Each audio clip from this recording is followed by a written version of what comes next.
Sloth ಬೇರ್ sanctuary ಇದೆ. ಅಲ್ಲಿ ಹೋಗಿ ಆ ಕರಡಿಗಳ ಒಂದು ಫೋಟೋಗ್ರಫಿ ಮಾಡೋದಕ್ಕೆ ಅವಕಾಶ ಇದೆ. ಇವಾಗ ಎಲ್ಲ ಕಡೆಯಲ್ಲೂ ಪಕ್ಷಿಗಳಿದೆ. ಹಾಗಾಗಿ ವೈಲ್ಡ್ ಲೈಫ್ ಫೋಟೋಗ್ರಫಿ ಮಾಡ್ತೀನಿ ಅನ್ನೋವಾಗ ನಾನು ಕಾಡಿಗೆ ಹೋಗ್ಬೇಕು ಅಂತನೂ ಏನಿಲ್ಲ. ನಾವು ಪಿಮ್ರೇಜ್ ಅಂತ ಹೇಳ್ತೀವಿ. ಆ ಪಿಮ್ರೇಜ್ ಅನ್ನೋವಾಗ ಅವುಗಳಿಗೆ ವಿಶೇಷವಾದಂಥ ಒಂದು ಬಣ್ಣ ಬರುತ್ತೆ ಆ ಹಕ್ಕಿಗಳಲ್ಲಿ. ಹುಲಿ ಅಷ್ಟೇ, ಅವುಗಳದೇ ಆದಂಥ ಟೆರಿಟರಿಗಳಿರುತ್ತೆ. ನಾವು ಅಷ್ಟು ದೊಡ್ಡ ಪ್ರದೇಶದಲ್ಲಿ ಅದು ಎಲ್ಲಿರುತ್ತೆ ಏನು ಹೇಳಲಿಕ್ಕಾಗೋದಿಲ್ಲ. ಒಂದು ಸ್ಟೇಟಸ್ ಅಷ್ಟೇ, ಸ್ಟೇಟಸ್ ಅದು. ನಾನು ವೈಲ್ಡ್ ಲೈಫ್ ಹೋಗ್ತಾ ಇದ್ದೀನಿ ಅಥವಾ ಎಲ್ಲೋ ಟ್ರೆಕ್ಕಿಂಗ್ ಹೋಗ್ತಾ ಇದ್ದೀನಿ ಅನ್ನೋದು ಒಂದು ಸ್ಟೇಟಸ್. ಅನುಭವಗಳು ಅನ್ನೋವಾಗ ಎರಡು ಥರನೂ ಇದೆ. ಕಹಿ ಅನುಭವನೂ ಇದೆ, ಸಿಹಿ ಅನುಭವನೂ ಇದೆ. ಯಾವ ಪ್ರಾಣಿ ಯಾಕೆ ಅಟ್ಯಾಕ್ ಮಾಡುತ್ತೆ ಅನ್ನೋದು ಒಂದು ಬೇಸಿಕ್ ಸರ್, ಎಲ್ಲ ಪ್ರಾಣಿಗಳು ಅಷ್ಟೇ ಯಾವ ತಾನಾಗೆ ಅಟ್ಯಾಕ್ ಮಾಡೋದು. ಪ್ರಾಣಿಗಳು ಈ ಕಡೆ ಬರ್ತಾ ಇತ್ತು, ನಾನು ಅದಕ್ಕೆ ಕಾನ್ಸಂಟ್ರೇಟ್ ಮಾಡಿದ್ವು ಎಲ್ಲದನ್ನೂ. ಎರಡು ಮೇಲ್ ಕಬ್ಸ್ ಎರಡನ್ನೂ ಅದನ್ನು ಫೋಟೋಗ್ರಾಫ್ ಮಾಡ್ತಾ ಇದ್ದೀವಿ. ಅಷ್ಟರೊಳಗಡೆ ಈ ಹೆಣ್ಣನ್ನು ಕರ್ಕೊಂಡು ತಾಯಿ ಈ ಸೈಡ್ ಬಂದ್ಬಿಡ್ತು. ನಾವು ಇದನ್ನು ಅಬ್ಸರ್ವ್ ಮಾಡಿಲ್ಲ.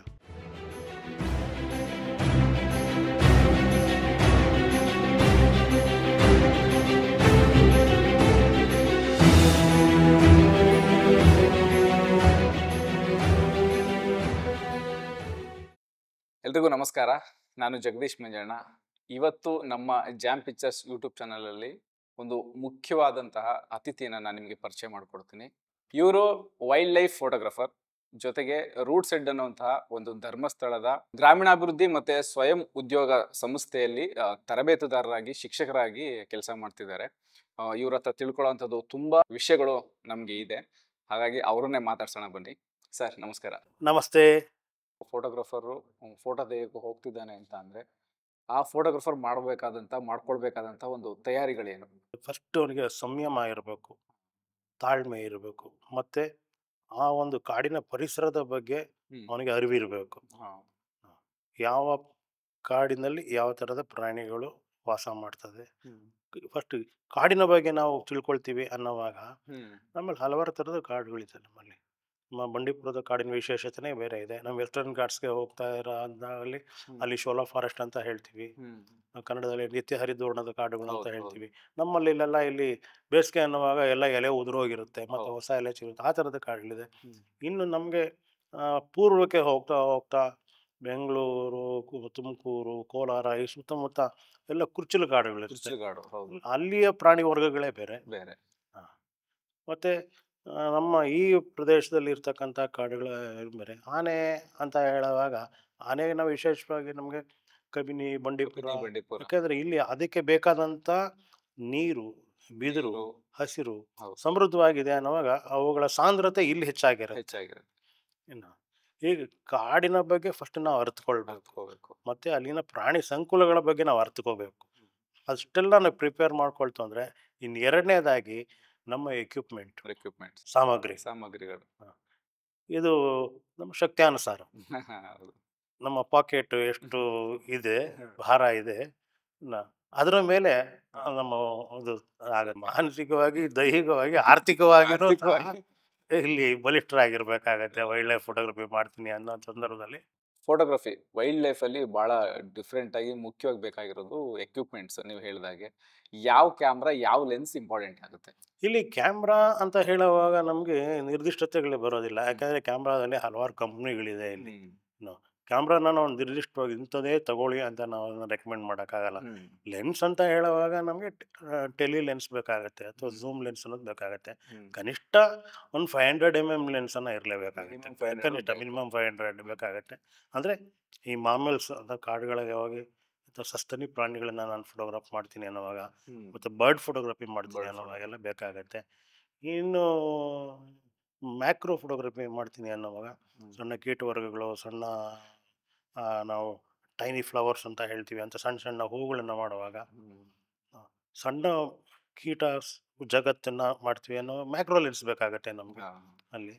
ಹಾಗೆ ಇಲ್ಲಿ ಫೋಟೋಗ್ರಫಿ ಅಂತಕ್ಕಂಥದ್ದು ಎಷ್ಟು ಸವಿಸ್ತಾರವಾಗಿದೆ ಅನ್ನೋವಾಗ ನಮ್ಮ ಲೆನ್ಸನ್ನು ನೋಡಿದ್ರೆ ನಾವು ತಿಳ್ಕೊಬೋದು. ಮಿನಿಮಮ್ ಎಕ್ಸ್ಪೋಸ್ ಅನ್ನೋವಾಗ ಇವತ್ತಿನ ಮ್ಯಾಕ್ರೋ, ಮೈಕ್ರೋ ಅಂತ ಹೇಳ್ತೀವಿ. ಮ್ಯಾಕ್ಸಿಮಮ್ ಎಕ್ಸ್ಪೋಸ್ ಅನ್ನೋವಾಗ ಅದು ಈಸ್ ಇನ್ಫಿನಿಟಿ. ಅದಕ್ಕೆ ನಾವು ಇದನ್ನು ಸೈದ್ಧಾಂತಿಕವಾಗಿ ಹೇಳಬೇಕು ಅಂತಂದರೆ ಫೋಟೋಗ್ರಫಿಯ ವ್ಯಾಪ್ತಿ ಅಂತಕ್ಕಂಥದ್ದು ಅಣುವಿನಿಂದ ಅನಂತತೆವರೆಗೂ ಇದೆ. ಅದು ನಮ್ಮ ಲೆನ್ಸ್ನಲ್ಲೇ ನಮ್ಗೆ ಅದು ಇಂಡಿಕೇಶನ್ ಇದೆ ನಮಗೆ. ಕರ್ನಾಟಕದಲ್ಲಿ ವೈಲ್ಡ್ ಲೈಫ್ ಫೋಟೋಗ್ರಫಿ ಮಾಡ್ಬೇಕು ಅಂತ ಅಂದ್ರೆ ಸೂಕ್ತವಾದಂತಹ ಜಾಗಗಳು. ಇಲ್ಲಿ ನಮಗೆ ವೈಲ್ಡ್ ಲೈಫ್ ಮಾಡ್ತೀನಿ ಅಂತಂದರೆ ಎಲ್ಲ ಜಾಗದಲ್ಲೂ ಮಾಡ್ಬೋದು ನಾವು.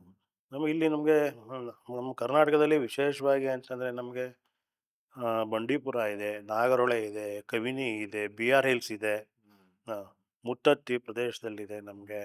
ಇನ್ನು ಕೋಸ್ಟಲ್ ಏರಿಯಾಗೆ ಹೋಗ್ತೀವಿ ಅನ್ನೋ ಥರದಲ್ಲಿ ಆದರೆ ನಮಗೆ ಕಾರವಾರ ಉತ್ತರ ಕರ್ನಾಟಕದಲ್ಲಿ ದಾಂಡೇಲಿ ಅರಣ್ಯ ಪ್ರದೇಶ ಇದೆ, ಅಲ್ಲಿ ಮಾಡ್ಬೋದು. ಇನ್ನು ಬಯಲು ಸೀಮೆ ಅಂತ ಹೇಳುವಾಗ ನಾವು ಉತ್ತರ ಕರ್ನಾಟಕಕ್ಕೆ ಹೋಗ್ತೀವಿ ಅನ್ನೋವಾಗ ಅಲ್ಲಿ ದರೋಜಿ, ಅಲ್ಲಿ ನಮ್ಮದು ಸ್ಲಾತ್ ಬೇರ್ ಸ್ಯಾಂಚುರಿ ಇದೆ, ಅಲ್ಲಿ ಹೋಗಿ ಆ ಕರಡಿಗಳ ಒಂದು ಫೋಟೋಗ್ರಫಿ ಮಾಡೋದಕ್ಕೆ ಅವಕಾಶ ಇದೆ. ಇನ್ನು ಪಕ್ಷಿ ಪ್ರಪಂಚ ಅಂತ ಹೇಳುವಾಗ ಎಲ್ಲ ಕಡೆಯಲ್ಲೂ ಪಕ್ಷಿಗಳಿದೆ. ಹಾಗಾಗಿ ವೈಲ್ಡ್ ಲೈಫ್ ಫೋಟೋಗ್ರಫಿ ಮಾಡ್ತೀನಿ ಅನ್ನೋವಾಗ ನಾನು ಕಾಡಿಗೆ ಹೋಗಬೇಕು ಅಂತಲೂ ಏನಿಲ್ಲ, ನಮ್ಮ ಪರಿಸರಗಳಲ್ಲೂ ಸಹ ನಾವು ಮಾಡ್ಬೋದಾಗತ್ತೆ. ಆದರೆ ಪರ್ಟಿಕ್ಯುಲರಾಗಿ ನಾನು ಹುಲಿನೇ ಬೇಟೆ ಹಿಡಿಬೇಕು, ಆನೆನೇ ಅನ್ನೋವಾಗ ನಾವು ಇಂಥ ಸಂರಕ್ಷಿತ ಪ್ರದೇಶಗಳಿಗೆ ನಾವು ಇವತ್ತು ರಿಸರ್ವ್ ಫಾರೆಸ್ಟ್ ಅಂತ ಏನು ಹೇಳ್ತೀವಿ, ವೈಲ್ಡ್ ಲೈಫ್ ಸ್ಯಾಂಚುರೀಸ್ ಅಂತ ಏನು ಹೇಳ್ತೀವಿ, ಅಲ್ಲಿಗಳಿಗೆ ಹೋಗೋದು ಸೂಕ್ತ ಆಗುತ್ತೆ. ಬೇರೆ ಜೀವ ವೈವಿಧ್ಯಗಳು ಅಂತ ಹೇಳುವಾಗ ವೆಸ್ಟರ್ನ್ ಘಾಟ್ಸ್ ಇದೆ ನಮಗೆ. ಅಂದರೆ ಪಶ್ಚಿಮ ಘಟ್ಟಗಳಲ್ಲಿ ಹೋದಾಗ ಅಲ್ಲಿ ಟ್ರೆಕ್ಕಿಂಗ್ಗಳನ್ನು ಮಾಡಿದಾಗ ಅಲ್ಲಿ ಆಗಿರ್ಬೋದು, ಚಿಕ್ಕಮಗಳೂರಿನ ಕುದುರೆಮುಖ ಏರಿಯಾ ಆಗಿರ್ಬೋದು, ಇಲ್ಲೆಲ್ಲ ನಮಗೆ ಕೀಟ ಸಂಕುಲಗಳು, ಸರೀಸೃಪಗಳು, ನನಗೆ ಕಿಂಗ್ ಕೋಬ್ರಾ ಮಾಡಬೇಕು, ಕಾಳಿಂಗ ಸರ್ಪ ಮಾಡಬೇಕು ಅನ್ನೋವಾಗ ನಾವು ಆಗುಂಬೆ ಆ ಪ್ರದೇಶಗಳಿಗೆ ಹೋಯ್ತು ಅನ್ನೋ ಥರದಲ್ಲಿ. ಇವಾಗ ಆಗುಂಬೆಯಿಂದಲೇ ಕಾಳಿಂಗ ಸರ್ಪದ ರೆಸ್ಕ್ಯೂ ಸೆಂಟರ್ ಇದೆ. ಅಲ್ಲೆಲ್ಲ ಹೋಯ್ತು ಅನ್ನೋವಾಗ ನಾವು ಈ ಥರದ ಒಂದು ಇದನ್ನು ಫೋಟೋಗ್ರಫಿ ಮಾಡೋದಕ್ಕೆ ನಮಗೆ ಇದೆ. ಆಲ್ ಓವರ್ ಕರ್ನಾಟಕ ನಾವು ಎಲ್ಲಿ ಹೋದರೂ ಆಯಾ ಪ್ರದೇಶಗಳ ವಿಶೇಷತೆಗಳ ಒಂದು ಜೀವ ವೈವಿಧ್ಯಗಳನ್ನು ಒಂದು ಒಳ್ಳೆ ಸೀಸನ್ ಅಲ್ಲ. ಇಲ್ಲಿ ಬರ್ಡ್ಸ್ ಅಂತ ಹೇಳುವಾಗ ನಮಗೆ ಬರ್ಡ್ ಈ ಜನವರಿಯಿಂದ ಸಾಮಾನ್ಯವಾಗಿ ಏಪ್ರಿಲ್ ಮೇ ಜೂನ್ವರೆಗೂ ನಮಗೆ ಈ ಹಕ್ಕಿಗಳದು, ಯಾಕಂದರೆ ಅವುಗಳದ್ದು ಅವಾಗಲೇ ಅದು ಜೊತೆ ಆಗುವಂಥದ್ದು, ಮೊಟ್ಟೆ ಇಡೋ ಮರಿಗಳನ್ನು ಹಾಕೋದು, ಮರಿಗಳನ್ನು ಪೋಷಣೆ ಮಾಡೋವಂಥ ಒಂದು ಸಮಯ ಆಗಿರುವಾಗ ಅದು ನಮಗೆ ಭಾಳ ಪ್ರಶಸ್ತವಾಗಿ ಸಿಗುತ್ತೆ. ಅದೇ ಯಾತಕ್ಕೆ ಅದು ಆ ಥರ ಅಂತ ಹೇಳ್ತೀವಿ ಅಂತಂದರೆ, ಈ ಹಕ್ಕಿಗಳಲ್ಲಿ ಏನು ವಿಶೇಷತೆ ಅಂದರೆ ನಾವು ಪಿಮ್ರೇಜ್ ಅಂತ ಹೇಳ್ತೀವಿ. ಆ ಪಿಮ್ರೇಜ್ ಅನ್ನೋವಾಗ ಅವುಗಳಿಗೆ ವಿಶೇಷವಾದಂಥ ಒಂದು ಬಣ್ಣ ಬರುತ್ತೆ ಆ ಹಕ್ಕಿಗಳಲ್ಲಿ. ಇವಾಗ ನವಿಲು ಬಾಕಿ ಟೈಮಲ್ಲೆಲ್ಲ ರೆಕ್ಕೆ ಉದುರೋಗಿರುತ್ತೆ. ಹೌದೌದು. ಆ ಪಿಮ್ರೇಜ್ ಟೈಮಲ್ಲಿ ಅದಕ್ಕೆ ಚೆನ್ನಾಗಿ ಗರಿ ಬಂದು ಅದು ಗರಿ ಬಿಚ್ಕೊಂಡು ಆ ಹೆಣ್ಣನ್ನು ಆಕರ್ಷಣೆ ಮಾಡೋದಕ್ಕೆ ಅಂತೇಳಿ ಹಾಗೆ ಎಲ್ಲ ಪಕ್ಷಿಗಳಲ್ಲೂ ಅಷ್ಟೇ ಆ ಒಂದು ಘಟ್ಟದಲ್ಲಿ ಅವುಗಳಿಗೆ ವಿಶೇಷವಾದಂಥ ಬಣ್ಣ ಬರುತ್ತೆ. ಅಂದರೆ ತನ್ನ ಸಂಗಾತಿಯನ್ನು ಆಕರ್ಷಣೆ ಮಾಡಲಿಕ್ಕೋಸ್ಕರವಾಗಿ ಆವಾಗ ನಮಗೆ ಫೋಟೋಗ್ರಫಿ ಮಾಡೋದು ಮತ್ತು ಏನು ಬರ್ಡ್ ವಾಚಿಂಗ್ ಅಂತ ಹೋಗ್ತೀವಿ, ವಾಚ್ ಮಾಡೋಕ್ಕೂ ನಮಗೆ ಸುಲಭ ಇರುತ್ತೆ ಆವಾಗ. ಯಾಕಂದರೆ ಆ್ಯಕ್ಟಿವಿಟೀಸ್ ಬೇಕಾದಂಗೆ ಇರುತ್ತೆ ಅದಕ್ಕೆ. ಹಾಗಾಗಿ ಅಂಥ ಟೈಮು ಸಹ ನಮಗೆ ಒಳ್ಳೆಯದಾಗುತ್ತೆ. ಇನ್ನು ವೈಲ್ಡ್ ಲೈಫು ಅಂತ ಹೋಗ್ತೀವಿ ಅನ್ನೋದೇನೆ ಆಲ್ ಸೀಸನ್ನು, ಮಾನ್ಸೂನ್ ಬಿಟ್ಟು ಮಿಕ್ಕಿದ ಯಾವುದೇ ಕಾಲದಲ್ಲೂ ಸಹ ನಾವು ಕಾಡುಗಳಲ್ಲಿ ಹೋಗ್ಬೋದು. ಮಾನ್ಸೂನ್ ಟೈಮ್ನಲ್ಲಿ ಆಗಲ್ಲ, ಮಾನ್ಸೂನ್ನಲ್ಲಿ ಸಫಾರಿನೇ ಕ್ಲೋಸ್ ಮಾಡ್ತಾರೆ, ಆ ಟೈಮ್ನಲ್ಲಿ ಆಗೋದಿಲ್ಲ. ಬಾಕಿ ಅಂತೆ ಎಲ್ಲ ಕಡೆನೂ ಹೋಗ್ಬೋದು, ಎಲ್ಲ ವೇಳೆಯಲ್ಲೂ ಹೋಗ್ಬೋದು. ಸರ್, ಇವಾಗ ಸಫಾರಿ ಹೋದವರೆಲ್ರೂ ಹುಲಿ ಅಥವಾ ಆನೆ ಫೋಟೋಗ್ರಫಿಗೆ ಸಿಗಲ್ಲ. ಸೊ ಕೆಲವೊಂದು ಇನ್ಫಾರ್ಮೇಶನ್ಗಳು ಕೊಡ್ತಾರೆ ಇದರಿಂದ ಇಲಾಖೆಯಿಂದ. ಸೊ ಅದು ಹೇಗೆ ಗೊತ್ತಾಗುತ್ತೆ ಅವ್ರಿಗೆ? ಅಲ್ಲ, ಇಲಾಖೆಯಿಂದ ಇನ್ಫಾರ್ಮೇಶನ್ ಕೊಡೋದು ಅಂತಕ್ಕಂಥದ್ದು ಅದೇನು ಪದ್ಧತಿ ಇಲ್ಲ. ಅದು ಏನು ಅದು ಹೇಗಾಗುತ್ತೆ ಅಂದರೆ, ಆನೆಗಳು ಯಾವಾಗ್ಲೂ ಪ್ರತಿದಿನ ಮೈಗ್ರೇಟ್ ಆಗ್ತಾನೆ ಇರುತ್ತೆ, ವಲಸೆ ಹೋಗ್ತಾನೆ ಇರುತ್ತೆ. ಅವು ನೀರನ್ನು ಹರಿಸ್ಕೊಂಡು ಹೋಗ್ತಾನೆ ಇರುತ್ತೆ. ನಾನು ಹೇಳಿದೆ ಬೇಸಿಗೆ ಅಂತ ಹೇಳಿದೆ. ಬೇಸಿಗೆ ಅನ್ನೋವಾಗ ಸುತ್ತಮುತ್ತ ಕಾಡುಗಳಲ್ಲಿ ಇರ್ತಕ್ಕಂಥ ನೀರಿನ ಆಶ್ರಯಗಳೆಲ್ಲ ಬತ್ತಿ ಹೋಯ್ತು ಅನ್ನೋವಾಗ ಎಲ್ಲವೂ ಕಬಿನಲ್ಲಿ ಹಿನ್ನೀರಿನಲ್ಲಿ ಇರುತ್ತೆ. ಕಬಿನಿಯ ಒಂದು ಅಣೆಕಟ್ಟಿನ ಹಿನ್ನೀರಲ್ಲಿ ಎಲ್ಲ ಅಲ್ಲಿಗೆ ವಲಸೆ ಬರುತ್ತವೆ. ಹೀಗಾಗಿ ಅವಾಗ ಕಬಿನಿನ ನಮಗೆ ಸಮ್ಮರಲ್ಲಿ ಸೀಸನ್ನು ಅಂತ ಹೇಳ್ತಾರೆ. ನಾವು ಸೀಸನ್ ಅನ್ನೋವಾಗ ಇಲ್ಲಿ ಯಾವಾಗ ಅಂತ ಹೇಳಲಿಕ್ಕಾಗಲ್ಲ, ಅದೆಲ್ಲ ಇನ್ಫಾರ್ಮೇಷನ್ ಕೊಡ್ತಾರೆ, ಆ ಥರ ಅಂತ ಏನಿಲ್ಲ. ಹುಲಿ ಅಷ್ಟೇ, ಅವುಗಳದೇ ಆದಂಥ ಟೆರಿಟರಿಗಳಿರುತ್ತೆ. ನಾವು ಅಷ್ಟು ದೊಡ್ಡ ಪ್ರದೇಶದಲ್ಲಿ ಅದು ಎಲ್ಲಿರುತ್ತೆ ಏನು ಹೇಳಲಿಕ್ಕಾಗೋದಿಲ್ಲ. ಕೆಲವೊಂದು ಟೈಮ್ನಲ್ಲಿ ಆ ಟೆರಿಟರಿ ಮೂವಿಂಗ್ ಇದೆ ಅನ್ನೋವಾಗ ಇನ್ಯಾರೋ ಗಾರ್ಡ್ಗಳು ನೋಡಿರ್ತಾರೆ, ಅಥವಾ ಇನ್ಯಾರೋ ನಮ್ಮ ವ್ಯಾನ್ ಡ್ರೈವರ್ಗಳು ನೋಡಿರ್ತಾರೆ, ಅಥವಾ ಆಫೀಸರ್ಗಳನ್ನೇ ಬೀಟ್ಗೆ ಹೋದಾಗ ನೋಡಿರ್ತಾರೆ, ಮತ್ತು ಆಂಟಿ ಪೋಚಿಂಗ್ ಕ್ಯಾಂಪ್ಗಳಲ್ಲಿರುವಂಥವ್ರು ನೋಡಿರ್ತಾರೆ. ಇವರೆಲ್ಲ ನೋಡಿದ್ದಾರೆ ಅನ್ನೋವಾಗ ಅವ್ರದ್ದು ಇಲ್ಲಿ ಬಂತು ಇವತ್ತು ಹುಲಿ ಇಲ್ಲಿ ಕಾಣಿಸ್ತು ಅಂತ ಹೇಳಿದಾಗ ಅದು ಒಂದು ವೈರಲ್ ಆಗ್ಬಿಡುತ್ತೆ. ವೈರಲ್ ಆಗ್ಬಿಡುತ್ತೆ. ಹಾಗಾಗಿ ಎಲ್ಲರೂ ಆಗ ದಾಳಿ ಇಡ್ತಾರೆ, ಅಂದರೆ ನೋಡಬಹುದು ಮಾಡ್ಬೋದು ಅಂತ. ಅದೃಷ್ಟ ಆಗಿದ್ರೆ ಸಿಗುತ್ತೆ, ಇಲ್ಲಿದ್ರೆ ಇಲ್ಲ. ಹಾಗೆ ನನಗೆ ನನ್ನ TNA ಪೆರ್ಮಾಳ್ ಸರ್ ನಮಗೆ ಹಿಂದೆ ಇದ್ದಾಗ ಅವರು ಒಂದು ತಮಾಷೆಗೆ ಒಂದು ಮಾತು ಹೇಳೋರು, ಬಂಡೀಪುರದಲ್ಲಿ ನೀವು ಹುಲಿ ನೋಡಿದ್ರೆ ನಿಮ್ಗೆ ಅದೃಷ್ಟ, ನೀವು ಸೌತ್ ಆಫ್ರಿಕಾಗೆ ಹೋದಾಗ ಮಸೈ ಮಾರೋಗೋ ಇದಕ್ಕೆ ಹೋದಾಗ ನೀವು ಸಿಂಹ ನಿಮ್ಗೆ ಅವತ್ತು ಸಿಕ್ಲಿಲ್ಲ ಅಂತಂದ್ರೆ ನೀವು ಅದೃಷ್ಟವಂತರು. ಹಾಗೆ ಹೇಳೋರು ನಮಗೆ.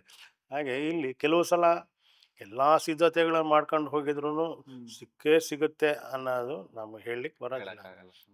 ಯಾಕಂದರೆ ಅದಕ್ಕೆ ವ್ಯಾಪ್ತಿ ದೊಡ್ಡದಾಗಿರೋದ್ರಿಂದ ನಿರ್ದಿಷ್ಟವಾಗಿ ಇಂಥ ಕಡೆನೇ ಇರುತ್ತೆ ಅಂತ ಇವತ್ತು ಈ ಪ್ರದೇಶದಲ್ಲಿ ಕಾಣುತ್ತೆ ಅಂದ್ರೆ ಅಲ್ಲೇ ಬಿಡಾರ ಹಾಕಲ್ಲ. ಇದು ವೆರಿ ನೆಕ್ಸ್ಟ್ ಮೂಮೆಂಟ್ ಅಲ್ಲಿಂದ ಬೇರೆ ಕಡೆ ಹೋಗ್ಬೋದು.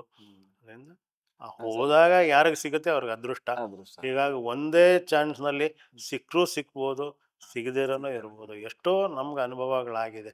ಇಲ್ಲಿಂದ ನಾವು ಬೇರೆ ಇದಕ್ಕೆಲ್ಲ ಹೋದಾಗ ಬಾಂಧವಗಾರಾಗಲಿ, ತಡೋಬಾಗಾಗಲಿ, ಜಿಮ್ ಕಾರ್ಬೆಟ್ಗಾಗಲಿ, ರಣತಂಬೂರ್ ಇಲ್ಲೆಲ್ಲ ಹೋದಾಗ ಎಷ್ಟೋ ಸಲ ನಾವು ಬರೀ ಕೈಲಿ ಬಂದಿದ್ದೀವಿ.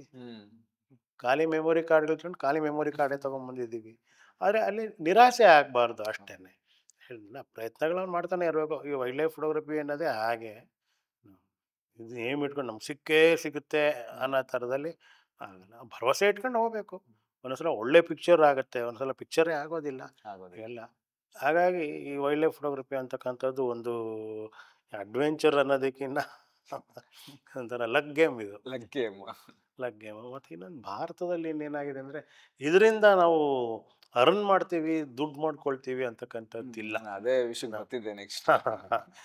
ಸರ್, ಇವಾಗ ಈ ವೈಲ್ಡ್ ಲೈಫ್ ಫೋಟೋಗ್ರಫಿನ ಮಾಮೂಲಿ ಫೋಟೋಗ್ರಫಿ ಅದು ಪ್ರೊಫೆಷನಲ್ ಹೊರಗಡೆ ಬಿಸ್ನೆಸ್ ಮಾಡ್ಕೋತಾರೆ, ಅದು ಸೆಕೆಂಡ್ರಿ. ಎಸ್ಪೆಷಲಿ ನಾವು ವೈಲ್ಡ್ ಲೈಫ್ ಫೋಟೋಗ್ರಫಿ ಅಂತ ತಗೊಂಡಾಗ ಇದು ಪ್ರವೃತ್ತಿ ಮಾಡ್ಕೊಳ್ಳೋದು ಹೇಗೆ, ವೃತ್ತಿ ಮಾಡ್ಕೊಳ್ಳೋದು ಹೇಗೆ, ಅಂದರೆ ಪ್ಯಾಷನ್ನಿಂದ ಪ್ರವೃತ್ತಿಗೆ ಕನ್ವರ್ಟ್ ಆಗೋದು ಹೇಗೆ ಅಂತ? ಇಲ್ಲಿ ಹೇಗೆ ಮಾಡ್ಕೋಬೋದು ಅಂತಂದರೆ, ಒಂದು ನಾವು ಫ್ಯಾಷನ್ನಾಗಿ ಸ್ಟಾರ್ಟ್ ಮಾಡ್ತೀವಿ, ಒಂದಷ್ಟು ಅನುಭವಗಳು ಬರುತ್ತೆ. ಮತ್ತು ನಮಗೆ ಅಲ್ಲಿ ಕ್ಯಾಮ್ರಾ ಹ್ಯಾಂಡ್ಲಿಂಗ್ ಹೇಗೆ, ಮತ್ತು ಆ ಬಿಹೇವಿಯರ್ ಸ್ಟಡೀಸ್ ಹೇಗೆ, ಇವುಗಳೆಲ್ಲ ನಮ್ಮ ಅರಿವಿಗೆ ಬಂತು ಅನ್ನೋವಾಗ ನಾವು ವರ್ಕ್ಶಾಪ್ಸ್ಗಳನ್ನು ಮಾಡ್ಬೋದು. ಅಂದರೆ ನಮ್ಮ ಜೂನಿಯರ್ಸ್ಗಳಿಗೆ ವರ್ಕ್ಶಾಪ್ಗಳನ್ನು ಮಾಡಿಕೊಂಡು ನಾವು ಅದರಿಂದ ಬೇಕಾದ್ರೆ ನಾವು ಫೀಸಸ್ ಅಂತ ಮಾಡಿಬಿಟ್ಟು ಅದ ರೀತಿ ಒಂದು ಗಳಿಕೆ ಮಾಡ್ಕೋಬೋದು.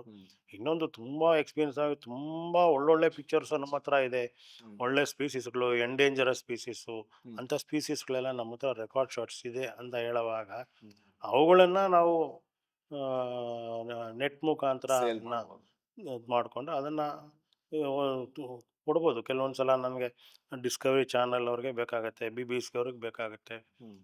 ನಮ್ಮ ಇಂಡಿಯಾದಲ್ಲೇ ಇಂಡಿಯನ್ ಹಿಸ್ಟ್ರಿ ಇದೆ, ಅವ್ರುಗಳಿಗೆ ಬೇಕಾಗುತ್ತೆ ಸ್ಟಾಕ್ ಫುಟೇಜ್ ಅಂತ ತಗೋತಾರೆ. ಅವರಿಗೆಲ್ಲ ಏನಾಗುತ್ತೆ, ಅವ್ರು ಸಾಫ್ಟ್ ಕಾಪಿಗಳನ್ನ ಕೇಳ್ತಾರೆ ರೆಕಾರ್ಡು. ಇವಾಗ ನಮಗೆ ಲಾಸ್ಟು ಒಂದು 10 years ಬ್ಯಾಕ್ ಏನಾಯಿತು, 1948ನಲ್ಲೇನೋ ರೆಕಾರ್ಡ್ ಆಗಿದ್ದಂಥದ್ದು ಎಲ್ಲೋ ಥ್ರೋಟೆಡ್ ಬುಲ್ಬುಲ್ಲು ರೆಕಾರ್ಡ್ ಆಗೇ ಇರಲಿಲ್ಲ. ನಂತರದಲ್ಲಿ ಕರ್ನಾಟಕದಲ್ಲಿ ನಮ್ಮ ಸ್ನೇಹಿತರುಗಳು ಅದನ್ನು ನೋಡಿದ್ರು. ಅದನ್ನು ನೋಡಿ ಚನ್ನಪಟ್ಟಣ ಹತ್ರನೇ ಮುದಿಗೆ ಬೆಟ್ಟದ ಮೇಲೆ ಅದನ್ನು ಅಬ್ಸರ್ವ್ ಮಾಡಿ ಮತ್ತು ಅವುಗಳನ್ನು ರೆಕಾರ್ಡ್ ಮಾಡಿದ್ರು. ನಂತರ ಅದು ಇಂಗ್ಲೆಂಡಲ್ಲಿ ಒಂದು ಬರ್ಡ್ ಆರ್ಗನೈಸೇಷನ್ನು, ಓರಿಯೆಂಟೆಡ್ ಬರ್ಡ್ ಆರ್ಗನೈಸೇಷನ್ ಯಾರೋ, ಅವರು ಅದನ್ನು ಇವರಿಗೆ ಅಷ್ಟೆಲ್ಲ ಖರ್ಚು ವೆಚ್ಚಗಳನ್ನು ಕೊಟ್ಟು ಅದನ್ನ ಪ್ರಾಜೆಕ್ಟ್ ಮಾಡೋದಕ್ಕೆ ಸ್ಪಾನ್ಸರ್ ಮಾಡಿದ್ರು ಅವರು. ಹೀಗೆ ನಮಗೆ ಆ ಥರ ನಿರಂತರವಾಗಿ ಅವುಗಳನ್ನು ನೋಡ್ತಾ ಇರ್ತೀವಿ. ಸ್ಪೀಸೀಸು ಯಾವುದೋ ಒಂದು ಹೊಸ ಸ್ಪೀಸೀಸ್ ಕಾಣ್ತು ನಮಗೆ ಅನ್ನೋವಾಗ ನಾವು ಅವುಗಳನ್ನ ರೆಕಾರ್ಡ್ ಮಾಡಿ ಅವುಗಳಿಂದ ಬೇಕಾದ್ರೆ ನಾವು ದುಡ್ಡು ಮಾಡ್ಕೋಬೋದು. ಕಾಮನ್ ಬರ್ಡ್ಗಳಿಂದ ಎಲ್ಲ ಅನ್ನೋದ್ರೆ ಏನಾದ್ರು ಜನಗಳಲ್ಲಿ ಒಂದು ಅವೇರ್ನೆಸ್ನ ನಾವು ಮೂಡಿಸ್ಬಾರ್ದು. ಇವಾಗ ಹೆಂಗಾಗಿದೆ ಅಂದರೆ ಈ IT-BT ಕಂಪ್ನಿಯವರೆಲ್ಲ ವೀಕೆಂಡ್ ಬಂತು ಅಂದರೆ ಅಥವಾ ಯಾವ್ದಾದ್ರು ವೆಕೇಶನ್ ಬಂತು ಅಂದರೆ ಕಾಡ್ಗೆ ಹೋಗೋದೇ ಒಂದು ಪ್ಯಾಷನ್ ಆಗ್ಬಿಟ್ಟಿದೆ ಇವಾಗ. ಅದೇನೇ ಹೇಳಲ್ಲ ಅವ್ರಿಗೆ. ಇಲ್ಲಿ ಏನಾಗಿದೆ, ಫೈನಾನ್ಷಿಯಲಿ ಸೌಂಡ್ ಆಗಿದ್ದಾರೆ ಅವರು. ಆ ಸೌಂಡ್ ಆಗಿರೋದ್ರಿಂದ ಏನೋ ಒಂದು ಹಾಬಿ ಬೇಕು ಅಂತ ಹೇಳುವಾಗ ಒಂದು ಸ್ಟೇಟಸ್ ಅಷ್ಟೇ. ಸ್ಟೇಟಸ್ ಅದು. ನಾನು ವೈಲ್ಡ್ ಲೈಫ್ಗೆ ಹೋಗ್ತಾ ಇದ್ದೀನಿ ಅಥವಾ ಎಲ್ಲೋ ಟ್ರೆಕ್ಕಿಂಗ್ ಹೋಗ್ತಾ ಇದ್ದೀನಿ ಅನ್ನೋದು ಒಂದು ಸ್ಟೇಟಸ್. ಅದು ಅಡ್ವೆಂಚರ್ ಅಂತ ಹೇಳೋದಕ್ಕಿಂತ ಅವರ ಸ್ಟೇಟಸ್ಗೋಸ್ಕರವಾಗಿ ಅದು ಮಾಡೋ ಥರ ಆಗೋಡಿದೆ. ನಾವು ಅದನ್ನು ಅವ್ರಿಗೆ ವೀಕೆಂಡ್ ಫೋಟೋಗ್ರಾಫರ್ಸ್ ಅಂತಾನೆ ಹೇಳ್ತೀವಿ. Weekend photo. ಯಾಕಂದರೆ ಅವ್ರಿಗೆ ನಮ್ಮಲ್ಲಿ ಕಾಮನ್ ಆಗಿ ಬರುವಂಥ ವೈಲ್ಡ್ ಲೈಫ್ ಫೋಟೋಗ್ರಾಫರು ಬೇಸ್ ಲೆವೆಲಿಂದ ಬರ್ತಾರೆ. ಸಣ್ಣ ಕ್ಯಾಮ್ರಾ ತೊಗೊಂಡು ಸಣ್ಣ camera ತಗೊಂಡು ನಂತರ ಒಂದು ಕಲ್ತು. ಲೆನ್ಸು ಅದಕ್ಕೆ ಎಕ್ಸ್ಟೆನ್ಷನ್ ತೊಗೊಂಡು ಹೀಗೆ ಶ್ರಮ ಪಟ್ಕೊಂಡು ಕೊನೆಗೆ ಅದು ಒಂದು ಫೈನಲ್ ಇದಕ್ಕೆ ಬಂದಾಗ ಆವಾಗ ಒಂದು ದೊಡ್ಡ ಲೆನ್ಸು ದೊಡ್ಡ ಹ್ಮ್. ಕ್ಯಾಮ್ರಾ ಅಂತ ಇದ್ದು ಆವಾಗ ಚೇಂಜ್ ಓವರ್ ಆಗ್ತಾರೆ. ಇವಾಗ ಬಟ್ ದುಡ್ಡು ಇವರಿಲ್ಲ, ಇದ್ರೆ ಇವರು ಸಾಕು. ಹೇಳಿದ್ನಲ್ಲ 2 ದಿನ ಈ ನೆಟ್ ಇನ್ಫಾರ್ಮೇಶನ್ ತೊಗೊಳ್ತಾರೆ, 3ನೇ ದಿನಕ್ಕೇನೆ ಹೈಯರ್ ಎಂಡ್ ಕ್ಯಾಮ್ರಾಗಳನ್ನ ತೊಗೊಂಡ್ಬಿಡ್ತಾರೆ, ಹ್ಮ್. ಹೋಗ್ತಾರೆ. ಈಗ ನಾನು ತುಂಬಾ ಜನ ನೋಡಿದೀನಿ, ದುಡ್ಡಿತ್ತು ಅಂದ ತಕ್ಷಣ ಯಾವ್ದೋ ಐರನ್ ಲೆನ್ಸ್ ಇದನ್ನ ತಗೊಂಡು ಜಸ್ಟ್ ಶೋಗೋಸ್ಕರ ನಾನು ವೈಲ್ಡ್ ಲೈಫ್ ಫೋಟೋಗ್ರಫಿ ಮಾಡಿದೆ ಅಂತಾರೆ. ಅಂದ್ರೆ ಅವ್ರಿಗೆ ಏನೋ ಬೇಸಿಕ್ ಕೂಡ ಗೊತ್ತಿರಲ್ಲ, ಜಸ್ಟ್ ಇಂಟರ್ನೆಟ್ ಅಲ್ಲಿ ಏನೋ ಒಂದು ಇನ್ಫಾರ್ಮೇಶನ್ ಸಿಗುತ್ತೆ, ಆ ಥಿಯರಿ ಎಷ್ಟೋ ಹೇಳಿದ್ರೆ ಸ್ಪೀಸೀಸ್ ಫೋಟೋಗ್ರಾಫ್ ಮಾಡ್ಕೊಂಡು ಬಂದು ಆಮೇಲೆ ಡೀಟೇಲ್ ಕಲೆಕ್ಟ್ ಮಾಡ್ತಾರೆ. ಕಲೆಕ್ಟ್ ಮಾಡ್ತಾರೆ. ಸೊ ಹಾಗಾಗಿ ಆ ಥರ ಇರುತ್ತೆ. ಹಾಗಂತ ನಾನು ಅವ್ರನ್ನ ತೆಗಳ್ತಾ ಇಲ್ಲ, ಯಾಕೆಂದ್ರೆ ಅವ್ರು ಮಾಡ್ತಾ ಇದ್ದಾರೆ, ಅವರು ಫೋಟೋಗ್ರಫಿನೇ ಮಾಡೋದು. ಬಟ್ ಅವ್ರಿಗೆ ದೇ ಕ್ರಿಯೇಟ್ ಆಪರ್ಚುನಿಟೀಸ್. ಆಪರ್ಚುನಿಟೀಸ್ ಹೌದು, ನಾವು ಕಾಯ್ತೀವಿ, ಅವ್ರು ಕ್ರಿಯೇಟ್ ಮಾಡ್ಕೋತಾರೆ, ಕ್ರಿಯೇಟ್ ಮಾಡ್ಬೋದು. ಅಷ್ಟೇ ವ್ಯತ್ಯಾಸ, ಇಲ್ಲೇನಿಲ್ಲ. ನಾನು ಅವ್ರನ್ನ ತೆಗಳ್ತಾ ಇಲ್ಲ, ನಾನು ಅವ್ರನ್ನ ಅವ್ರ ಆಪರ್ಚುನಿಟಿಗಳನ್ನ ಕ್ರಿಯೇಟ್ ಮಾಡ್ಕೊಳ್ತೀನಿ. ಕ್ರಿಯೇಟ್ ಮಾಡೋದು. ನಮಗೆ ಇಲ್ಲ, ನಾವು ಕಾಯ್ಬೇಕು. ಮಾಡ್ಕೊಂಡಿರೋರು ತುಂಬಾ ಕಡಿಮೆ ಸರ್ವೈವ್ ಆಗಿರೋವಂಥದ್ದು. ತುಂಬಾ ಚೆನ್ನಾಗಿ ಆಗಿರೋರು ಇದ್ದಾರೆ. ಹ್ಮ್. ಕೆಲವರೆಲ್ಲ ನಾವು ನೋಡಿ ನಮ್ಮ ಜೊತೆನೆ ಒಳ್ಳೆ ಫೋಟೋಗ್ರಫಿ ಮಾಡ್ಕೊಂಡಿದ್ದವ್ರು ಇವತ್ತಿನ ದಿನ IT ಕಂಪ್ನಿಗಳನ್ನ ರಿಸೈನ್ ಮಾಡ್ಬಿಟ್ಟು ಬಂದು ಹ್ಮ್. ಇದೇ ಫೀಲ್ಡಲ್ಲೇ ಎದ್ಕೊಂಡು ಇವಾಗ ಇದೇನೇ ಒಂದು ದೊಡ್ಡ ಟ್ಯೂಟರ್ಗಳಾಗಿದ್ದಾರೆ. ಹ್ಮ್. ಒಳ್ಳೆ ಫೋಟೋಗ್ರಫಿ ಬಗ್ಗೆನೇ ಕ್ಲಾಸಸ್ ಮಾಡ್ತಾ ಇರೋಂಥದ್ದು, ಅದು ಸಹ ಸೊ ಅದಕ್ಕೆ ಸೋಷಿಯಲ್ ಮೀಡಿಯಾ ತುಂಬಾ ಹೆಲ್ಪ್ ಆಗ್ತದೆ ಹೌದು. ಅಂತ ಸೋಷಿಯಲ್ ಮೀಡಿಯಾ ಅದೇ ಹೆಲ್ಪ್ ಆಗ್ತಾ ಇದೆ. ಯಾಕೆಂದ್ರೆ ಮುಂಚೆ ಇನ್ಫಾರ್ಮೇಶನ್ ಅಷ್ಟು ಬೇಗ ತಲುಪ್ತಿರ್ಲಿಲ್ಲ. ಈಗ ಯಾರಾದ್ರೂ ಒಂಚೂರು 1-2-3 ತಿಂಗಳು ಫೋಟೋಗ್ರಫಿ ಮಾಡಿದ್ರೆ ಒಂದೊಂದಿಷ್ಟು ಫಾಲೋವರ್ಸ್ ಆಗ್ಬಿಡೋದು ಇನ್ಸ್ಟಾದಲ್ಲಿ, ಒಂದೊಂದಿಷ್ಟು ಸ್ಪಾನ್ಸರ್ಗಳು ಸಿಗೋದು, ಈ ತರದ್ದು ಆಗೋದ್ರಿಂದ ಸ್ವಲ್ಪ ಹೆಲ್ಪ್ ಆಗ್ತದೆ. ಥರದ್ದೆಲ್ಲ ಆಗುತ್ತೆ, ಆ ಥರದ್ದೆಲ್ಲ ಇದೆ. ಅವ್ರುಗಳಿಗೆ ಅದನ್ನ ಹೇಳ್ತಾರಲ್ಲ, the create the opportunities. So ಆ ತರ. ಅವ್ರಿಗೆ ಅಲ್ಲಿ ಆ ಒಂದು ನಾಲೆಡ್ಜ್ ಇರುತ್ತೆ. ಹ್ಮ್. ಸೋಷಿಯಲ್ ಮೀಡಿಯಾಲಿ ಮಾರ್ಕೆಟಿಂಗ್ ಮಾಡೋ ಅಂಥದ್ದು, ಮಾರ್ಕೆಟಿಂಗ್ ಮಾಡೋಂಥದ್ದು. ಅವೆಲ್ಲದೂ ಅವ್ರಿಗೆ ನಾಲೆಡ್ಜ್ ಇರುತ್ತೆ. ಹ್ಮ್. ಹ್ಮ್. ಹೀಗಾಗಿದೆ ಕ್ರಿಯೇಟ್ ಆಪರ್ಚುನಿಟೀಸ್ ಮಾಡ್ಕೊಳ್ತಾರೆ, ಹ್ಮ್. ಅನುಕೂಲ ಆಗುತ್ತೆ. ಅದರಿಂದ 4 ಜನ ವಿಚಾರಗಳನ್ನ ತಿಳ್ಕೊಳ್ಳೋದೂ ಆಗುತ್ತೆ, ಹೌದು. ನಾಲೆಡ್ಜೂ ಬರುತ್ತೆ. ಹೌದು. ಸರ್, ಈ ಕಾರ್ಡ್ಗಳಲ್ಲಿ ಕರ್ನಾಟಕದಲ್ಲಿ ಅಥವಾ ನಮ್ಮ ಭಾರತದಲ್ಲಿ ಇಂತಿಂತ ಜಾಗದಲ್ಲಿ ಇಂತಿಷ್ಟೇ ಪ್ರಾಣಿಗಳಿದೆ ಅಂತ ಹೇಳಿ ಮೆನ್ಷನ್ ಮಾಡಿರ್ತಾರೆ. ಅದು ಹೇಗೆ ಕಂಡುಹಿಡಿತಾರೆ ಅದನ್ನ? ಅಲ್ಲಿ ಕಂಡುಹಿಡಿಯೋದು ಅಂದ್ರೆ ಏನಾಗುತ್ತೆ, ನಮಗೆ ಸೆನ್ಸಸ್ ಅಂತ ಮಾಡ್ತಾರೆ ಕಾಡಿನಲ್ಲೂ ಸಹ. ಹಾ. ಇವಾಗ ಟೈಗರ್ ಸೆನ್ಸಸ್ಸು, ಹಾ. ಎಲಿಫೆಂಟ್ ಸೆನ್ಸಸ್ಸು, ಈ ಥರ ಸೆನ್ಸಸ್ಗಳನ್ನು ಮಾಡ್ತಾರೆ. ಸೆನ್ಸಸ್ ಅಂತ ಮಾಡುವಾಗ ಯಾರು ಥರ ಎಂಥೂಸಿಯಾಸಮ್ಸ್ ಯಾರು ಇರ್ತಾರೆ ಹ್ಮ್. ಅವ್ರುಗಳನ್ನೆಲ್ಲ ಇನ್ವೈಟ್ ಮಾಡ್ತಾರೆ ಓಕೆ. ಕಾಡಿಗೆ ಡಿಪಾರ್ಟ್ಮೆಂಟಿಂದ ಮಾಡಿ. ಅವ್ರಿಗೊಂದು 2 ದಿನ ಟ್ರೈನಿಂಗ್ನ ಕೊಟ್ಬಿಟ್ಟು ಹ್ಮ್. ಅವ್ರುಗಳನ್ನ ಎಲ್ಲ ಕೆಲವೊಂದು ಪರ್ಟಿಕ್ಯುಲರ್ ಏರಿಯಾಗಳಲ್ಲಿ ಲೊಕೇಟ್ ಮಾಡ್ತಾರೆ. ಅವ್ರನ್ನ Okay. ಅವರು ರೆಕಾರ್ಡ್ ಮಾಡ್ಕೋಬೇಕಾಗತ್ತೆ. ಅವ್ರು ಚಾರ್ಟ್ ಕೊಟ್ಟಿರ್ತಾರೆ, ಹ್ಮ್. ಈ ಥರ ಹುಲಿ ಬಂತು, ಅದ್ರದ್ದು ಏನಿದೆ, ಅದ್ರದ್ದು ಹ್ಮ್. ಐಡೆಂಟಿಫಿಕೇಶನ್ ಯಾವ ಥರ ಇದೆ ಏನು. ಹ್ಮ್. ಇವಾಗ ಆನೆಗಳ್ದು ಅಷ್ಟೇ, ಆನೆಗಳು ಬಂದಾಗ ಹ್ಮ್. ಆನೆ ಅದರ ಐಡೆಂಟಿಫಿಕೇಶನ್ ಏನಾನ ಇದೆಯಾ, ಹ್ಮ್. ಬಾಲ ಕತ್ತರಿಸ್ಕೊಂಡಿದ್ಯಾ, ಕಿವಿ ಹರಿದಿದೆಯಾ, ಹ್ಮ್. ಬೇರೆ ಏನಾನ ಗಾಯಗಳಾಗಿದೆಯಾ, ಹ್ಮ್.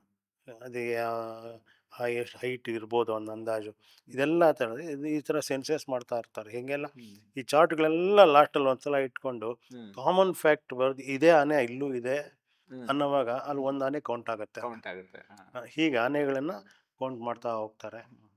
ಅದು 2 years ಒನ್ಸು ಎಲ್ಲ ಇಡೀ ಭಾರತದ ಎಲ್ಲ ಕಾಡುಗಳಲ್ಲೂ ಆ ಸೆನ್ಸಸ್ ಅನ್ನೋದಾಗತ್ತೆ. ಹಾ. ಆ ಸೆನ್ಸಸ್ನ ಮುಖಾಂತರ ಅವುಗಳ ಸಂಖ್ಯೆ ಎಷ್ಟಿದೆ ಎಷ್ಟಿದೆ ಅಂತ. ಗೊತ್ತಾಗತ್ತೆ. ಸರ್, ಈ ಹುಲಿ ಮತ್ತೆ ಸಿಂಹಗಳ ಸಂಖ್ಯೆ ತುಂಬಾ ಕಡಿಮೆ ಇರೋದಕ್ಕೆ ಒಂದು ಮುಖ್ಯವಾದ ಯಾವ್ದಾದ್ರು ಕಾರಣ ಇದೆಯಾ? ಇಲ್ಲಿ ಕಾರಣ ಅಂತಂದರೆ ಇಲ್ಲಿ ಒಂದು ಏನಾಗಿದೆ ಕಾರಣ ಅನ್ನೋದಕ್ಕೆ, ಇಲ್ಲಿ ಮಾನವ ಮತ್ತು ಇವುಗಳ ಸಂಘರ್ಷ, ಸಂಘ. ಪೋಚಿಂಗು, ಹ್ಮ್. ಮನುಷ್ಯನ ದುರಾಸೆಗಳು, ದುರಾಸೆ. ಮೂಢನಂಬಿಕೆಗಳು. ಅದರ ಉಗುರನ್ನ ಇಟ್ಕೊಂಡ್ರೆ ನಮಗೇನೋ ಒಳ್ಳೇದಾಗುತ್ತೆ, ಅದರ ಹಲ್ಲನ್ನು ಇಟ್ಕೊಂಡ್ರೆ ಒಳ್ಳೇದಾಗುತ್ತೆ, ಈ ಥರದ್ದು ಅದು ಇದೆ ಅಂತವಾಗ ಅದಕ್ಕೆ ಎಲ್ಲೋ ಒಂದು ಕಡೆ ಡಿಮ್ಯಾಂಡ್ ಕ್ರಿಯೇಟ್ ಆಗುತ್ತೆ. ಕ್ರಿಯೇಟ್ ಆಗುತ್ತೆ. ಸುಮ್ಮನೆ ಡಿಮ್ಯಾಂಡ್ ಕ್ರಿಯೇಟ್ ಆಯಿತು. ಒಂದು ಒರಿಜಿನಲ್ ಆಗಿರೋ ಒಂದು ಹುಲಿ ಉಗುರಿಗೆ ತಗೊಂಬಂದು ಕೊಟ್ಟರೆ ನಾನು 2 ಲಕ್ಷ ರೂಪಾಯಿ ಕೊಡ್ತೀನಿ ಅಂತ ಯಾರೋ ಒಂದು ಆಮಿಷ ಒಡ್ತಾರೆ ಅನ್ನೋವಾಗ, ಅತಿ ಸುಲಭವಾಗಿ ದುಡ್ಡು ಮಾಡಬೇಕು ಅನ್ನೋವಾಗ ಕಾಡುಗಳಲ್ಲಿ ಹುಲಿನ ಬೇಟೆ ಆಡ್ತಕ್ಕಂಥವ್ರು, ಅವುಗಳ ಚರ್ಮಗಳನ್ನು ಮಾರೋವಂಥವ್ರು, ಅದರ ಉಗುರನ್ನ ಮಾರೋದು, ಹಲ್ಲುಗಳನ್ನು ಮಾರೋವಂಥವ್ರು, ಈ ಥರದಲ್ಲೂ ಒಂಥರ ದುರಾಸೆಯ ಇರ್ತಾರೆ. ಇವರು ಕೋಚಿಂಗ್ ಮಾಡೋದು ನಾವು ಇದನ್ನೇ ನೋಡ್ತಾ ಇದ್ವಿ ಹಿಂದೆ ಎಲ್ಲ. ನಮ್ಮದು ವೀರಪ್ಪನ ಚರಿತ್ರೆಗಳನ್ನೆಲ್ಲ ನೋಡಿದಾಗ ಆನೆಗಳ ದಂತದ ಒಂದು ವಿಧಾನವಾಗ ಆನೆಗಳ ಸಂಖ್ಯೆ ಯಾವಾಗ ಕಡಿಮೆ ಆಗ್ತಾ ಇತ್ತು. ಇದೆ ಹೀಗೆ ಇಲ್ಲಿ ಈ ಪೋಚರ್ಸ್ ಇರೋದ್ರಿಂದನೂ ಆಗುತ್ತೆ. ಮತ್ತು ಎನ್ಕ್ರೋಚ್ಮೆಂಟು, ಅರಣ್ಯ ಪ್ರದೇಶಗಳನ್ನು ಒತ್ತುವರಿ ಮಾಡೋ ಅಂಥದ್ದು. ಒತ್ತುವರಿ ಮಾಡೋದು. ಹೌದು. ಅದರಿಂದನೂ ಸಹ ಅವುಗಳು ಊರಿನ ಒಳಗಡೆ ಬರೋ ಅಂಥದ್ದು. ಒಳಗಡೆ ಯಾವಾಗ ಎನ್ಕ್ರೋಚ್ಮೆಂಟ್ ಆಯಿತು ಅನ್ನೋವಾಗ ಈ ಕಾಡಿನಲ್ಲಿ 2 ಸೆಕ್ಷನ್ ಮಾಡ್ತಾರೆ. ಒಂದು ಬಫರ್ ಝೋನು, ಕೋರ್ ಝೋನು ಅಂತ ಮಾಡಿರ್ತಾರೆ. ಹೊರಭಾಗಕ್ಕೆ, ಕಾಡಿನ ಹೊರಭಾಗನ ಬಫರ್ ಝೋನ್ ಅಂತ ಹೇಳ್ತೀವಿ, ಕೋರ್ ಝೋನ್ ಅಂತ ಹೇಳ್ತೀವಿ. ಆಲ್ಮೋಸ್ಟ್ ಈ ಇವೆಲ್ಲ ಏನಾಗ what we call big cats ಅಂತ ಏನು ಹೇಳ್ತೀವಿ, ಹುಲಿ, ಚಿರತೆ, ಇವೆಲ್ಲವೂ ಕೋರ್ ಝೋನಲ್ಲಿ ಇರುತ್ತೆ ಹೆಚ್ಚಾಗಿ. ಈ ಬಫರ್ ಝೋನು ಹತ್ತಿರದಲ್ಲೇ ಊರು ಇರುತ್ತೆ, ಹತ್ತಿರದಲ್ಲೇ ರೋಡ್ ಇರುತ್ತೆ. ಇವೆಲ್ಲವೂ ಏನನ್ಬಿಡುತ್ತೆ, ಈ ಸಣ್ಣ ಸಣ್ಣ ಪ್ರಾಣಿಗಳಿಗೆ, ಇವಾಗ ಈ ಜಿಂಕೆ ಇವಕ್ಕೆಲ್ಲ ಇವೇನೋ ಒಂಥರ ಸೇಫ್ ಝೋನ್ ಅನ್ಸುತ್ತೆ. ಯಾಕಂದ್ರೆ ಇಲ್ಲಿ ವೆಹಿಕಲ್ ಓಡಾಡುತ್ತೆ, ಈ ಸೌಂಡ್ಗೆ ಅವು ಇಲ್ಲಿ ಬರಲ್ಲ, ಇಲ್ಲಿ ಗ್ರಾಮ ಪ್ರದೇಶ ಇದೆ, ಅದರಿಂದ ಅವು ಈ ಕಡೆ ಬರೋದಿಲ್ಲ. ಅವುಗಳ ಒಂದು ಸೈಕಾಲಜಿ ಅದು. ಈಗ ಬಫರ್ ಝೋನ್ಗಳು ಇವೆಲ್ಲ ಜಾಸ್ತಿ ಇರುತ್ತೆ. ಈ ಎನ್ಕರೇಜ್ಮೆಂಟ್ ಆಗ್ತಾ ಆಗ್ತಾ ಆಗ್ತಾ ಆಗ್ತಾ ಏನಾಗುತ್ತೆ, ಬಫರ್ ಝೋನ್ ಬ್ಯುಸಿ ಆಗ್ಬಿಡುತ್ತೆ. ಬಫರ್ ಝೋನ್ ಬ್ಯುಸಿ ಆಯಿತು ಅನ್ನೋವಾಗ ಇವಳಿಗೂ ಸಮಸ್ಯೆ. ಇವುಗಳು ತೀರಾ ಕೋರ್ ಏರಿಯಾಗೆ ಹೋಗುತ್ತೆ ಅಥವಾ ಬೇರೆ ಕಡೆ ಮೈಗ್ರೇಟ್ ಆಗುತ್ತೆ. ಅವಾಗ ಏನಾಗುತ್ತೆ, ಈ ಹುಲಿಗಳಿಗೆ ಜಿಂಕೆಗಳ ಇದು ಕಮ್ಮಿ ಆಗ್ತಾ ಹೋಗುತ್ತೆ. ಅವಾಗ ಏನಾಗುತ್ತೆ, ಊರಿನಾಗ ಇರ್ತಕ್ಕಂಥ ದನ ಕರುಗಳ ಮೇಲೆ ಅಟ್ಯಾಕ್ ಮಾಡೋಕ್ಕೆ ಶುರು ಮಾಡುತ್ತೆ. ಅಲ್ಲಿ ಸಂಘರ್ಷಗಳು ಶುರು ಆಗುತ್ತೆ. ಊರಿಗೆ ಬಂತ ತಗೊಂಡು ಶೂಟ್ ಮಾಡಾಕೋ, ಇನ್ನು ಏನೋ ಎಲೆಕ್ಟ್ರಿಫಿಕೇಶನ್ ಮಾಡ್ಬಿಟ್ಟು ಅದನ್ನು ಸಾಯಿಸೋ, ಈ ಥರದ್ದೆಲ್ಲ ಸಮಸ್ಯೆಗಳು ಉಂಟಾಗ್ತಾ ಹೋಗುತ್ತೆ. ಹೀಗಾಗಿ ಇಲ್ಲಿ ಅವುಗಳ ಅವನತಿಗೆ ನೈಸರ್ಗಿಕವಾಗಿ ಅನ್ನೋದಕ್ಕಿಂತ ನಮ್ಮ ಒಂದು ಸ್ವಾರ್ಥತೆಯೂ ಸಹ ಅವುಗಳ ಅವನತಿಗೆ ಕಾರಣ ಆಗುತ್ತೆ. ನೀವು ಮೊದಲನೇ ಬಾರಿಗೆ ಕಾಡಿಗೆ ಫೋಟೋಗ್ರಫಿ ಮಾಡೋದಕ್ಕೆ ಹೋದಾಗ ಆದಂತ ಅನುಭವ, ಅದು ಒಳ್ಳೇದಿರ್ಬೋದು, ಕೆಟ್ಟದಿರ್ಬೋದು. ಅಲ್ಲ, ಮೊದಲನೇ ಸಲ ಕಾಡಿಗೆ ಹೋದಾಗ ನಮ್ಮದ ಒಂದು ಥ್ರಿಲ್ ಅದು. ಓ ಹೀಗಿರುತ್ತಾ ಅಂದರೆ, ಕಾಡಿನ ಚಿತ್ರಗಳನ್ನ ಬರೀ ಓದ್ತಾ ಇದ್ವಿ ನಾವು. ವ್ಯಾನಲ್ಲಿ ಕೂತ್ಕೊಂಡು ಹೋಗ್ತಾ ಇದ್ದೀವಿ ಅನ್ನೋವಾಗ ಎಲ್ಲೂ ನಮಗೆ ಏನು ಬರೀ ಎಲ್ಲ ಕಡೆನೂ ಬರೀ ಹಸಿರೇ ಕಾಣ್ತಾ ಇರುತ್ತೆ, ಆ ಮರಗಳು ಕಾಣ್ತಾ ಇರುತ್ತೆ, ಆ ಹಕ್ಕಿಯ ಶಬ್ದಗಳು ಇವು ಅನ್ನೋವಾಗ ಒಂಥರ ಥ್ರಿಲ್.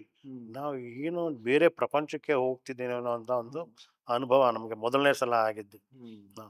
ಆನಂತರ ಹೋಗ್ತಾ ಹೋಗ್ತಾ ಹೋಗ್ತಾ ನಮಗೆಲ್ಲ ಒಂದು ಅರಿವುಗಳು ಬಂದಾಗ ಇಲ್ಲಿ ಎಲ್ಲದನ್ನು ಗುರ್ತಿಸೋದಕ್ಕೆ ಪ್ರಾರಂಭ ಮಾಡೋದು. ಇಲ್ಲಿರುವಂಥದ್ದು ಯಾವ್ಯಾವ್ದು ಏನೇನು ಮರ ಇದೆ, ಇಲ್ಲಿ ಆ ಮರದ ವಿಶೇಷತೆ ಏನು, ತೇಗ ಅಂದರೆ ಯಾವುದು, ಶ್ರೀಗಂಧದ ಮರ ಯಾವುದು, ಹೊನೆ ಮರ ಅಂದರೆ ಯಾವುದು, ಈ ಮರಗಳನ್ನು ಗುರುತಿಸ್ತಕ್ಕಂಥದ್ದು, ಮತ್ತು ಸಸ್ಯವರ್ಗಗಳನ್ನ ಗುರುತಿಸ್ತಕ್ಕಂಥದ್ದು, ಹಕ್ಕಿಗಳನ್ನು ಗುರುತಿಸ್ತಕ್ಕಂಥದ್ದು, ಕಾಡಿನಲ್ಲಿ ವಾಸ ಅಂಥದ್ದು, ಜಂಗಲ್ ಸ್ಪೀಸೀಸ್ ಅಂತ ಹೇಳ್ತೀವಿ, ಕಾಡಿನಲ್ಲೇ ವಾಸ ಮಾಡುವಂಥ ಪಕ್ಷಿಗಳು, ಇವುಗಳನ್ನೆಲ್ಲ ಗುರುತಿಸ್ತಾ ನಮಗೆ ಹೆಚ್ಚೆಚ್ಚು ಆಸಕ್ತಿ ಉಂಟಾಗ್ತಾ ಹೋಗುತ್ತೆ. ಅನುಭವಗಳು ಅನ್ನುವಾಗ ಎರಡು ಥರನೂ ಇದೆ, ಕಹಿ ಅನುಭವನೂ ಇದೆ, ಸಿಹಿ ಅನುಭವನೂ ಇದೆ. ಎಲಿಫೆಂಟ್ ಸೆನ್ಸಸ್ಗೆ ಒಂದ್ಸಲ ಹೋಗಿದ್ವು. ಎಲಿಫೆಂಟ್ ಸೆನ್ಸಸ್ಗೆ ಹೋದಾಗ ನಮಗೆ ಒಂದು ಬಂಡೀಪುರ ರೇಂಜಲ್ಲಿ ಒಂದು ಕಡೆ ಒಂದು ಸಣ್ಣದು ಕೆರೆ ಥರ ಇದೆ, ಕಟ್ಟೆ ಅಂತ ಕರೀತಾರೆ ಅದನ್ನು. ಆ ಕಟ್ಟೆ ಹತ್ರ ನಮಗೆ ಅಲಾಟ್ ಮಾಡಿದ್ರು. ಮೈನ್ ರೋಡಿಂದ ಒಂದು 2 ಕಿಲೋಮೀಟ್ರ್ ಒಳಗಡೆಗೆ, ಕಾಡಿನ ಒಳಗಡೆಗೆ ಇತ್ತದು. ಸರಿ, ಅಲ್ಲಿ ಕೂತಿದ್ದು ನಮ್ಮ ರೇಂಜರ್ ಬಂದರು, ಇಂಥ ಜಾಗದಲ್ಲಿ ನೀವು ನಿಂತ್ಕೊಳ್ಳಿ ಅಂತ ಹೇಳಿದ್ರು. ಓಕೆ, ಅವ್ರು ಹೇಳಿದ ಪ್ರಕಾರದಲ್ಲಿ ಬೇಸಿಗೆ, ಈಗ ಸಮ್ಮರು, ಆ ಕಟ್ಟೆನಲ್ಲಿ ಬೇಸಿಗೆಲ್ಲೂ ನೀರಿರುತ್ತೆ ಅಂತ ಹೇಳಿದರು ನಮಗೆ. ಅದ್ರದ್ದು ಎಲಿಫೆಂಟ್ ಟ್ರ್ಯಾಕು ನಾವು ನಿಂತಿದ್ದ ಜಾಗದ ಮುಂಭಾಗದಿಂದ ಎಲ್ಲ ಬಂದು ಒಳಗಡೆ ಇಳಿಯೋಂಥದ್ದು. ಯಾಕಂದರೆ ಅದಕ್ಕೆ ಒಂದು ಪರ್ಮನೆಂಟ್ ಟ್ರ್ಯಾಕ್ ಆಗಿತ್ತು.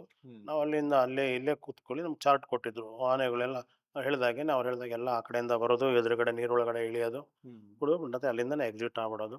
ಬಂದಿದ್ದೆಲ್ಲ ಎಂಟ್ರಿ ಮಾಡ್ಕೊಂಡು ಹೋಗ್ತಾ ಇದ್ವು. ಆಮೇಲೆ ನಮಗೆ ಟೆಂಪ್ಟ್ ಆಯಿತು. ಅಯ್ಯೋ, ಬೆಳಗ್ಗೆಯಿಂದ ಸಂಜೆವರೆಗೂ ಕೂತ್ಕೊಂಡಾಗ ಸುಮಾರು ನಾವು ಒಂದು 400 ಆನೆನ ನಾವು ಲೆಕ್ಕ ಹಾಕಿದ್ದೀವಿ. ಇಂಥ ಒಳ್ಳೆ ಇದು ಸರಿ. ಆಮೇಲಿಂದ ನಾವು ACF ಹತ್ರ, ಸರ್ ಅದೇ ನರ್ಸಿಂಗ್ ಸರ್ ಎಲ್ಲ ಮಾಡಿದ್ದೀವಿ ಸರ್, ಫೋಟೋಗ್ರಾಫ್ ಮಾಡಬೇಕು ಅಂದ್ಕೊಂಡಿದ್ದೀವಿ. ಅವರು ಈಗ ಬೇಡ, ಈಗ ಸೆನ್ಸಸ್ ಟೈಮ್ ಎಲ್ಲ ಇರುತ್ತೆ, ಈಗ ಪರ್ಮಿಷನ್ ಕೊಡೋದಿಲ್ಲ, ಒಂದು ತಿಂಗಳಾದ್ಮೇಲೆ ನಾನು ಪರ್ಮಿಷನ್ ಕೊಡ್ತೀನಿ ಅಂದರು. ಓಕೆ, ಒಂದು ತಿಂಗಳಾದಮೇಲೆ ಪರ್ಮಿಷನ್ ಕೊಟ್ಟರು. ಸರಿ, ನಾವು ಒಂದು 4 ಜನ ಟೀಮು ಹೋದ್ವು, ಪರ್ಮಿಷನ್ ಲೆಟರ್ ತೊಗೊಂಡು ಪಾಪ ಎಲ್ಲ ಕರ್ಕೊಂಡೋದ್ವು. ನಮ್ಮದು ಐಡಿಯಾ ಏನಿತ್ತು, ಲಾಸ್ಟ್ ಟೈಮ್ ಇಲ್ಲಿ ಕೂತ್ಕೊಂಡಿದ್ವಲ್ಲ, ಇಲ್ಲೇ ಕೂತ್ಕೊಂಡ್ರೆ ಎಲ್ಲ ಆನೆಗಳು ಅಲ್ಲಿಂದನೇ ಬರುತ್ತೆ ಅಲ್ಲಿಂದನೇ ಸಿಗುತ್ತೆ. ಬರುತ್ತೆ ಅಂದ್ಕೊಂಡು ಬಟ್ ಸ್ವಲ್ಪ ಎಲ್ಲ ಒಂದೆರಡು ಅರ್ಧ ಮಳೆನೂ ಆಗಿತ್ತು. ಎಲ್ಲ ಸ್ವಲ್ಪ ಗ್ರೀನ್ರಿ ಇತ್ತು, ನೀರು ಸ್ವಲ್ಪ ಜಾಸ್ತಿ ಆಗಿತ್ತು ಆ ಕೊಳದಲ್ಲಿ. ಸರಿ ಅಲ್ಲೇನೆ ಏನು ಮಾಡೋದು, ಎಲ್ಲ ಈ ಫೋಲ್ಡಿಂಗ್ ಸ್ಟೂಲ್ ಬರುತ್ತೆ, ಆ ಥರ ಸ್ಟೂಲ್ ತೊಗೊಂಡೋಗ್ಬಿಟ್ಟು ಎಲ್ಲ ಹಾಕ್ಕೊಂಬಿಟ್ಟು ಲೈನಾಗಿ ಎಲ್ಲ ಸೀರಿಯಸ್ ಆಗಿ ಕೂತ್ಕೊಂಡು ಕಾಯ್ತಾ ನೋಡ್ತಾ ಇದ್ದೀವಿ. ಅದು ಎಷ್ಟು ಒಂದು ಆನೆಗಳೇ ಬರಲಿಲ್ಲ. ಏನಕ್ಕೋ ಹಿಂದೆ ನೋಡ್ತೀವಿ, ಹಿಂದೆ ಒಂದು ಹರಡಿದೆ, ನಮ್ಮ ಹಿಂದೆ ಇದೆ. ಅದು ಸೊಳ್ಳೆಲ್ಲ ಹೆಂಗನ್ಬಿಟ್ಟು ಎಲ್ಲಾನು ಸೆನ್ಸ್ ಮಾಡ್ತಾ ಇದೆ ಹಿಂದ್ಗಡೆ. ಸರಿ ಏನ್ ಮಾಡೋದು, ಜಸ್ಟ್ ಇನ್ನೊಂದು ಮೂಮೆಂಟ್ ಬಂತು ಅಂತಂದ್ರೆ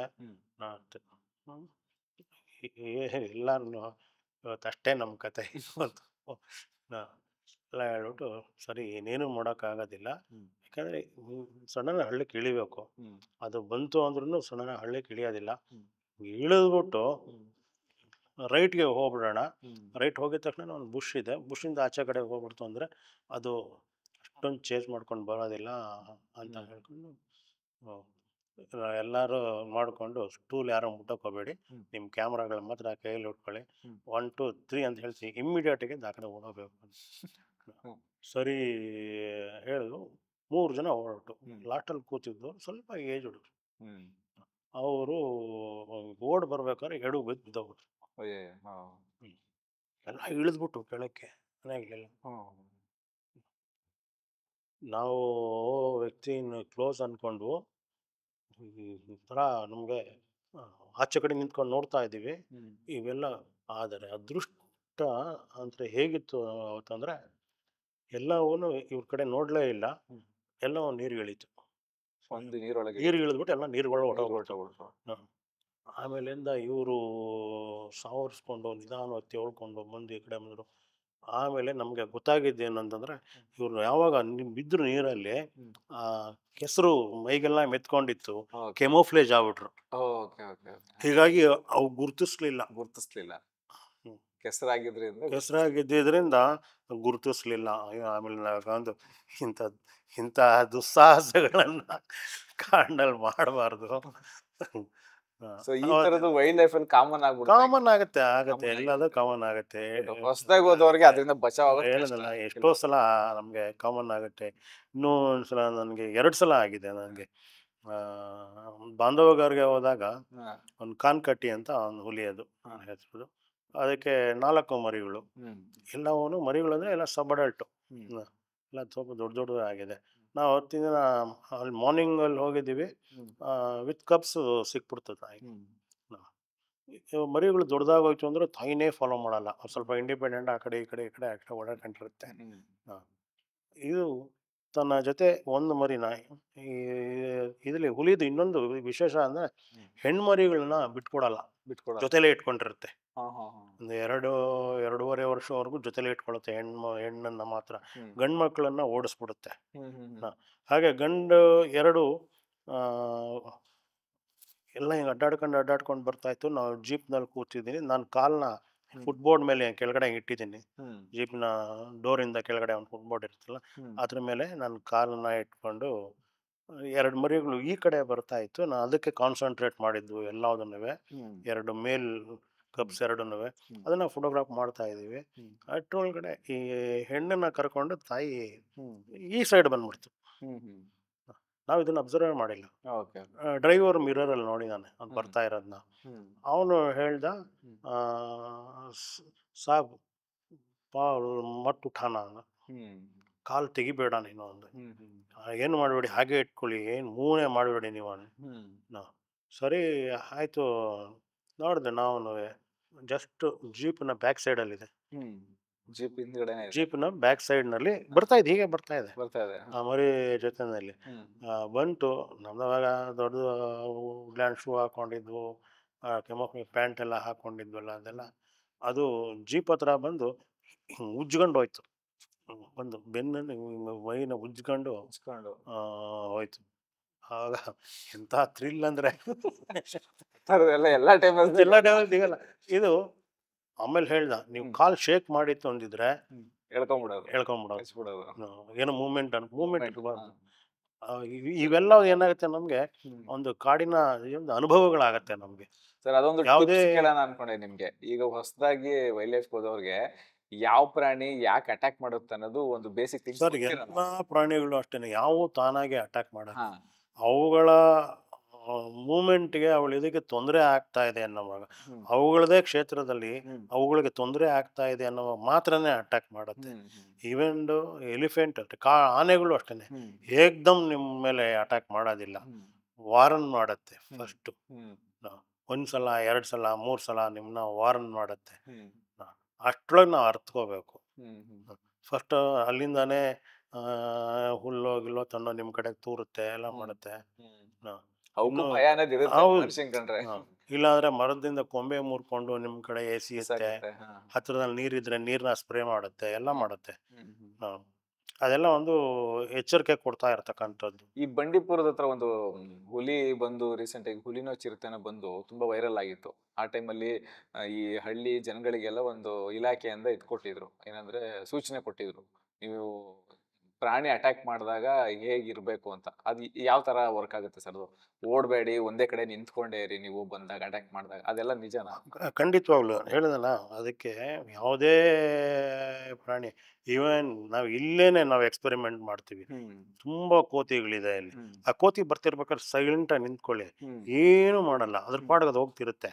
ಅದು ಒಂದಿದ ತಕ್ಷಣ ರಿಯಾಕ್ಟ್ ಮಾಡುತ್ತೆ. ಅದು ಮೂಮೆಂಟ್ ಇರಬಾರ್ದು. ಹೀಗೇನೆ ಎಲ್ಲದಕ್ಕೂ ಅಷ್ಟೇನೆ. ಫಸ್ಟ್ ಹಾರಾಡ್ಬಿಟ್ಟು ಆಮೇಲೆ ನಿಂತ್ಕೊಳ್ತೀನಿ ಅಂದ್ರೆ ಡೇಂಜರ್. ಫುಟ್ ಅದನ್ನ ಓಡಿಸೋದು, ಅದನ್ನ ಕೆರಳಿಸೋದು, ಕೋಪ ಮಾಡಿಸೋದು, ಅದಕ್ಕೆ ಎಲ್ಲ ಮಾಡ್ಬಿಟ್ಟು ಆಮೇಲೆ ನಾನು ಸೈಲೆಂಟಾಗಿ ನಿಂತ್ಕೊಳ್ತೀನಿ, ಅದು ಡೇಂಜರೇನೆ. ಏನು ಕೆಣಕೋಕೆ ಹೋಗ್ಬಾರ್ದು, ಪಾಸ್ ಆಗ್ತಾ ಇದೆಯಾ ಅಷ್ಟೇನೆ. ಯಾಕಂದ್ರೆ ಹುಲಿಗಳು ಯಾವುದು ಮ್ಯಾನಿಟರ್ ಆಗಿದ್ದೆ ಅವುಗಳಿಗೆ ಈ ರಕ್ತ ಮಾಂಸ ರುಚಿ, ಮನುಷ್ಯನ ಮಾಂಸದ ರುಚಿ ಗೊತ್ತಿದೆ ಅಂದ್ರೆ ಮಾತ್ರ ಅಟ್ಯಾಕ್ ಮಾಡುತ್ತೆ. ಇಲ್ಲ ಮನುಷ್ಯನ್ ನೋಡಿದ ತಕ್ಷಣ ಇದು ನನ್ನ ಆಹಾರ ಅಲ್ಲ ಅಂತ ಅದು ಗೊತ್ತಿರುತ್ತೆ ಅದಕ್ಕೆ. ಹಾಗಾಗಿ ನಮ್ಮ ಮೇಲೆ ಅದು ಅಟ್ಯಾಕ್ ಮಾಡಕ್ ಹೋಗೋದಿಲ್ಲ. ಅದು ನಮ್ಮಿಂದ ಅದು ಬಂದಾಗ ಅನ್ನೋದು ಮಾಡೋದು, ಕಲ್ತವ್ ನೋಡಕ್ ಹೋಗೋದು, ಕಿರ್ಚಾಡೋದು ಮಾಡ್ತೀವಿ ಅನ್ನೋವಾಗ ಅಟ್ಯಾಕ್ ಮಾಡುತ್ತೆ. ನನಗೆ ತೊಂದರೆ ಆಗ್ತಾ ಇದೆ ಅಂತ ಅಟ್ಯಾಕ್ ಮಾಡುತ್ತೆ ಅಷ್ಟೇ ಹೊರತಾಗಿ ಬೈಕ್ ಅಟ್ಯಾಕ್ ಮಾಡುತ್ತೆ ಅದು. ಅದರಿಂದ ಯಾವುದೇ ಕಾಡು ಪ್ರಾಣಿಗಳು ತಾವಾಗೆ ಒಂದು ಅಟ್ಯಾಕ್ ಮಾಡ್ತಕ್ಕಂಥದ್ದು ಇಲ್ಲ. ಅವುಗಳಿಗೆ ತೊಂದರೆ ಆಗ್ತಾ ಇದೆ ಅನ್ನೋವಾಗಷ್ಟೇ ಅಟ್ಯಾಕ್ ಮಾಡುತ್ತೆ. ಆನೆಗಳು ಅಷ್ಟೇ, ಮರಿ ಜೊತೆನಲ್ಲಿರುತ್ತೆ, ಮರಿನ ಪ್ರೊಟೆಕ್ಟ್ ಮಾಡ್ಕೋಬೇಕಾಗಿರೋದು ಅವುಗಳ ಒಂದು ಕರ್ತವ್ಯ. ಪದೇ ಪದೇ ನಮ್ಮಿಂದ ತೊಂದರೆ ಆಗ್ತಾ ಇದೆ ಅಂತ ಹೇಳುತ್ತೆ, ಹೋಗಿ ನೀವು ಬೇಡ. ನಾವು ಇಲ್ಲ ಅಲ್ಲೇ ನಿಂತ್ಕೊಂಡಿದ್ದೀವಿ ಅನ್ನೋವಾಗ ಮರಿನ ಹಿಂದೆ ಬಿಟ್ಬಿಟ್ಟು ಚಾರ್ಜ್ ಮಾಡುತ್ತೆ, ಓಡ್ ಬರುತ್ತೆ. ಅದು ಓಡ್ ಬರೋದು ಅಷ್ಟೇನೆ, ಒಂದ್ ಸ್ವಲ್ಪ ದೂರ ಬಂದು ವಾಪಸ್ ಹೋಗುತ್ತೆ. ಆಮೇಲೆ ಇಲ್ಲ ಅಂತಂದ್ರೆ ಬಂದು ಡೈರೆಕ್ಟ್ ಆಗಿ ನೀವು ಜೀಪ್ ವೆಹಿಕಲ್ ಆಗಿ ಒಂದು ಅಟ್ಯಾಕ್ ಮಾಡುತ್ತೆ. ನಾವು ಎಚ್ಚೆತ್ಕೊಳ್ಬೇಕು. ಸೊ ಯೂನಿಫಾರ್ಮ್ ಕೂಡ ಬಹಳ ಮುಖ್ಯ ಆಗುತ್ತೆ. ಅಂದ್ರೆ ಇಲ್ಲಿ ಹೌದು, ಖಂಡಿತವಾಗ್ಲೂ. ಯಾಕಂದ್ರೆ ಕಾಡುಗಳಿಗೆ ಎಲ್ಲಾ ಪ್ರಾಣಿಗಳಿಗೂ ಸಮಾನವಾಗಿ ಕಲರ್ ಬ್ಲೈಂಡ್. ಹೀಗಾಗಿ ಅದನ್ನ ಕೆರಳಿಸ್ತಕ್ಕಂಥ ಬಣ್ಣಗಳನ್ನ ಹಾಕೊಂಡು ಹೋಗಬಾರ್ದು. ಹಾಗಾಗಿ ನಾವು ಕೆಮೋಫ್ಲೇಜ್ ಕ್ಲಾತ್ನ ಹಾಕೊಳ್ಳೋ ಅಂಥದ್ದು, ಹಸಿರು ಬಣ್ಣದ ಬಟ್ಟೆಗಳನ್ನ ಹಾಕೊಳ್ಳೋ ಅಂಥದ್ದು, ಆ ಥರದಲ್ಲಿ ಅದೊಂದು dress code. Wild life photography ಮಾಡ್ತೀವಿ ಅನ್ನೋವಾಗ ಒಂದು ಡ್ರೆಸ್ ಕೋಡ್. ಹಾಗಾಗಿ ಈ ಥರ ಈ ಕೆಮೋಫ್ಲೇಜ್ ಬಟ್ಟೆಗಳನ್ನ ವಿಶೇಷವಾಗಿ ನಾವು ಉಪಯೋಗಿಸ್ತೀವಿ. ಯಾಕೆ ನಮ್ಮ ಐಡೆಂಟಿಟಿ ನಮ್ಮಿದು ಅವುಗಳಿಗೆ ಸಡನ್ ಆಗಿ ಗೊತ್ತಾಗಬಾರ್ದು. ಸರ್, ಈಗ ನವಿಲುಗಳು ನಮ್ಮ ಹಳ್ಳಿ ಕಡೆ ಜಾಸ್ತಿ ಆಗಿದೆ ಇತ್ತೀಚೆಗೆ. ಯಾವ್ದಾದ್ರು ಹೊಲದಲ್ಲಿ ನಾವು ಬಿತ್ತನೆ ಮಾಡಿದ್ರೆ ಮೊದ್ಲು ಬರೋದೇ ನವಿಲು. ಈ ಬೆಳ್ಳಕ್ಕಿಗಳು ಹೇಗ್ ಗೊತ್ತಾ ಹಂಗ್ ಬರ್ತಾ ಇದೆ. ಈ ಸಂಖ್ಯೆ ಜಾಸ್ತಿ ಆಗಿರೋದಾ ಅಥವಾ ಅದು ಆಹಾರ ಹುಡುಕೊಂಡು ಬರ್ತಾ ಇದೆಯಾ? ಸರ್, ಅದು ಆಹಾರ ಹುಡುಕೊಂಡು ಬರ್ತಾ ಇರೋ ಅಂಥದ್ದು ಅಷ್ಟೇನೆ. ಅದು ನಾವು ಜಾಸ್ತಿ ಆಗೋಗಿದೆ ಕಮ್ಮಿ ಆಗೋದಿಲ್ಲ, ನೇಚರ್ ಬ್ಯಾಲೆನ್ಸು ಅದು ಹಾಗೆ ಆಗುತ್ತೆ. ಅದು ಮೊಟ್ಟೆ ಇಟ್ಟಾಗ ಅದೊಂದು 10 ಮೊಟ್ಟೆ ಇಡುತ್ತೆ ಅಂತಂದ್ರೆ ಉಳ್ಕೊಳ್ಳೋ ಅಂಥದ್ದು ಒಂದು 4 ಮೊಟ್ಟೆ ಅಷ್ಟೇನೆ. 6 ಮೊಟ್ಟೆ ಅದು ಹೇಗೋ ನ್ಯಾಚುರಲ್ ಆಗಿ ಇನ್ಯಾವುದೋ ಪ್ರೆಡಿಟರ್ಸು ಬಂದ್ಬಿಟ್ಟು ಒಂದು ತಿಂದು ಹಾಕೋದು ಅಂದ್ರೆ ಇವೆಲ್ಲ ಬ್ಯಾಲೆನ್ಸ್ ಆಗ್ತಾ ಇರುತ್ತೆ. ಅದೇನು ಮಾಡೋಕ್ಕಾಗೋದಿಲ್ಲ. ಹರಡೋದು ಒಂದು ಪಕ್ಷಿ ಆಗಿರೋದ್ರಿಂದ ಎಲ್ಲ ಪ್ರದೇಶದಲ್ಲೂ ಓಡಾಡುತ್ತೆ ಅದು. ಹಾಗಂತ ರೈತನಿಗೆ ಸಮಸ್ಯೆ ಆಗ್ತಿದೆ ಅಂತಲ್ಲ, ರೈತನಿಗೆ ಅದರಿಂದ ಹೆಲ್ಪು ಆಗ್ತಾ ಇದೆ. ಖಂಡಿತವಾಗ್ಲೂ ಇದೆಲ್ಲ ಒಂದು ಚೈನ್ ಅದು.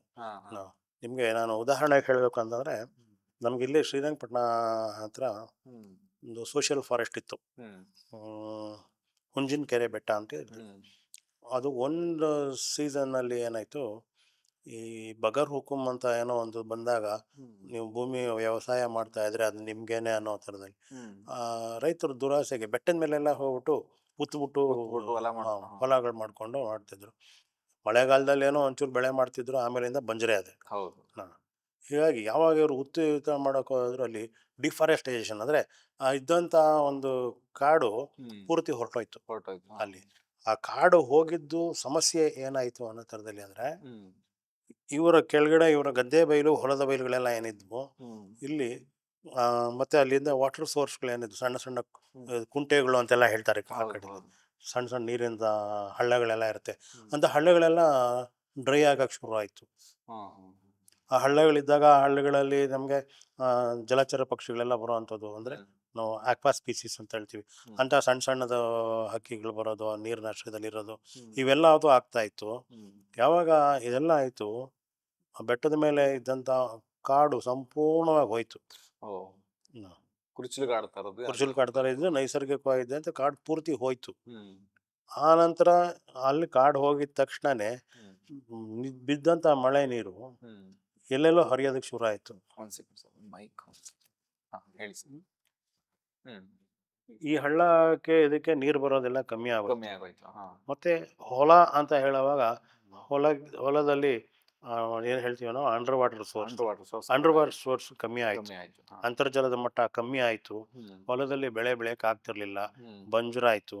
ಇನ್ನು ಗದ್ದೆ ಬಯಲು, ನಾಲೆನಲ್ಲಿ ನೀರು ಬಂದಾಗ ಗದ್ದೆ ಬಯಲುಗಳು ಅದಾದಾಗ ಇಲಿಗಳ ಸಂಖ್ಯೆ ವಿಪರೀತವಾಗೋಯ್ತು ಬಯಲುಗಳಲ್ಲಿ. ಹೊಲ ಗದ್ದೆಗಳಲ್ಲಿ ಇದ್ದಂಥ ಇಲಿಗಳು ಊರಿಗೆ ಬರಕ್ಕೆ ಶುರು ಆಯ್ತು. ಊರೊಳಗಡೆ ಬಂದು ಸೇರ್ಕೊಳಕ್ಕೆ ಶುರು ಆಯಿತು. ಈ ಊರೊಳಗಡೆ ಬಂದು ಇಲಿಗಳು ಬಂದು ಅನ್ನುವಾಗ ಆ ಬಯಲಲ್ಲಿದ್ದಂಥ ಹಾವುಗಳು ಸಹ ಊರೊಳಗೆ ಬರಕ್ಕೆ ಶುರು ಆದವು. ಹೌದು, ಹಾವುಗಳ ಸಂಖ್ಯೆನೂ ಜಾಸ್ತಿ ಆಯಿತು ಊರೊಳಗೆ.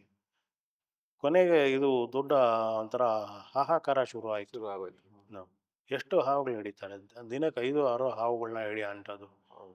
ಕೊನೆಗೆ ಇದನ್ನ ರಿಸರ್ಚ್ ಮಾಡಿದಾಗ ಗೊತ್ತಾಗಿದ್ದು, ಆ ಬೆಟ್ಟದ ಮೇಲೆ ಉಳಕ್ಕೆ ಶುರು ಮಾಡಿದ್ರಲ್ಲ, ಅವಾಗ ಅಲ್ಲಿಂದ ಶುರು ಆಯಿತು. ಅವಾಗ ಒಂದು NGO ಮತ್ತೆ ಊರಿಗೆ ಬಂದು ಊರಿನ ಸಮಸ್ಯೆಗಳನ್ನೆಲ್ಲ ನಾವು ಇದೆಲ್ಲ ನೋಡಿ ಅವ್ರನ್ನೆಲ್ಲ ಮನವೊಲಿಸಿ, ಇದು ಯಾರು ಜಮೀನು ದಯವಿಟ್ಟು ಎಲ್ಲ ಜಮೀನು ಬಿಟ್ಬಿಡಿ, ನಿಮಗೆ ಒಳ್ಳೇದಾಗತ್ತೆ, ಸುಮ್ಮನೆ ಆ ಥರ ಇನ್ನೂ ಬಂಜರಾಯಿತು ಅನ್ನೋವಾಗ ಅಂತ ಮಾಡಿಕೊಂಡು ಫಾರೆಸ್ಟ್ ಡಿಪಾರ್ಟ್ಮೆಂಟ್ ಜೊತೆ ಮತ್ತೆ ಅಲ್ಲಿ ಸಸಿಗಳನ್ನು ನಡೆಸಿ ಎಲ್ಲ ಮಾಡಿ ಇವಾಗ ಮತ್ತೆ ಅಲ್ಲಿ ಕಾಡಾಯಿತು. ಅದನ್ನು ಸೋಷಿಯಲ್ ಫಾರೆಸ್ಟ್ ಅಂತಲೇ ಮಾಡಿ ಅದರ ಬೈ ಪ್ರಾಡಕ್ಟ್ಸು ಗ್ರಾಮಸ್ಥರಿಗೇನೆ, ಒಂದು ಗ್ರಾಮ ಪಂಚಾಯತಿಗೇನೆ ಅದರ ಇನ್ಚಾರ್ಜ್ ಕೊಟ್ಬಿಟ್ಟು ಅದರಿಂದ ಬೈ ಪ್ರಾಡಕ್ಟ್ ಅಂದರೆ ಒಣಗೋಗಿರೋಂಥ ಮರಗಳನ್ನ ಕಡಿದು ಅದನ್ನು ತಗೋಬೋದು. ಹಸಿ ಮರ ಕಡಿಯಾಗಿಲ್ಲ.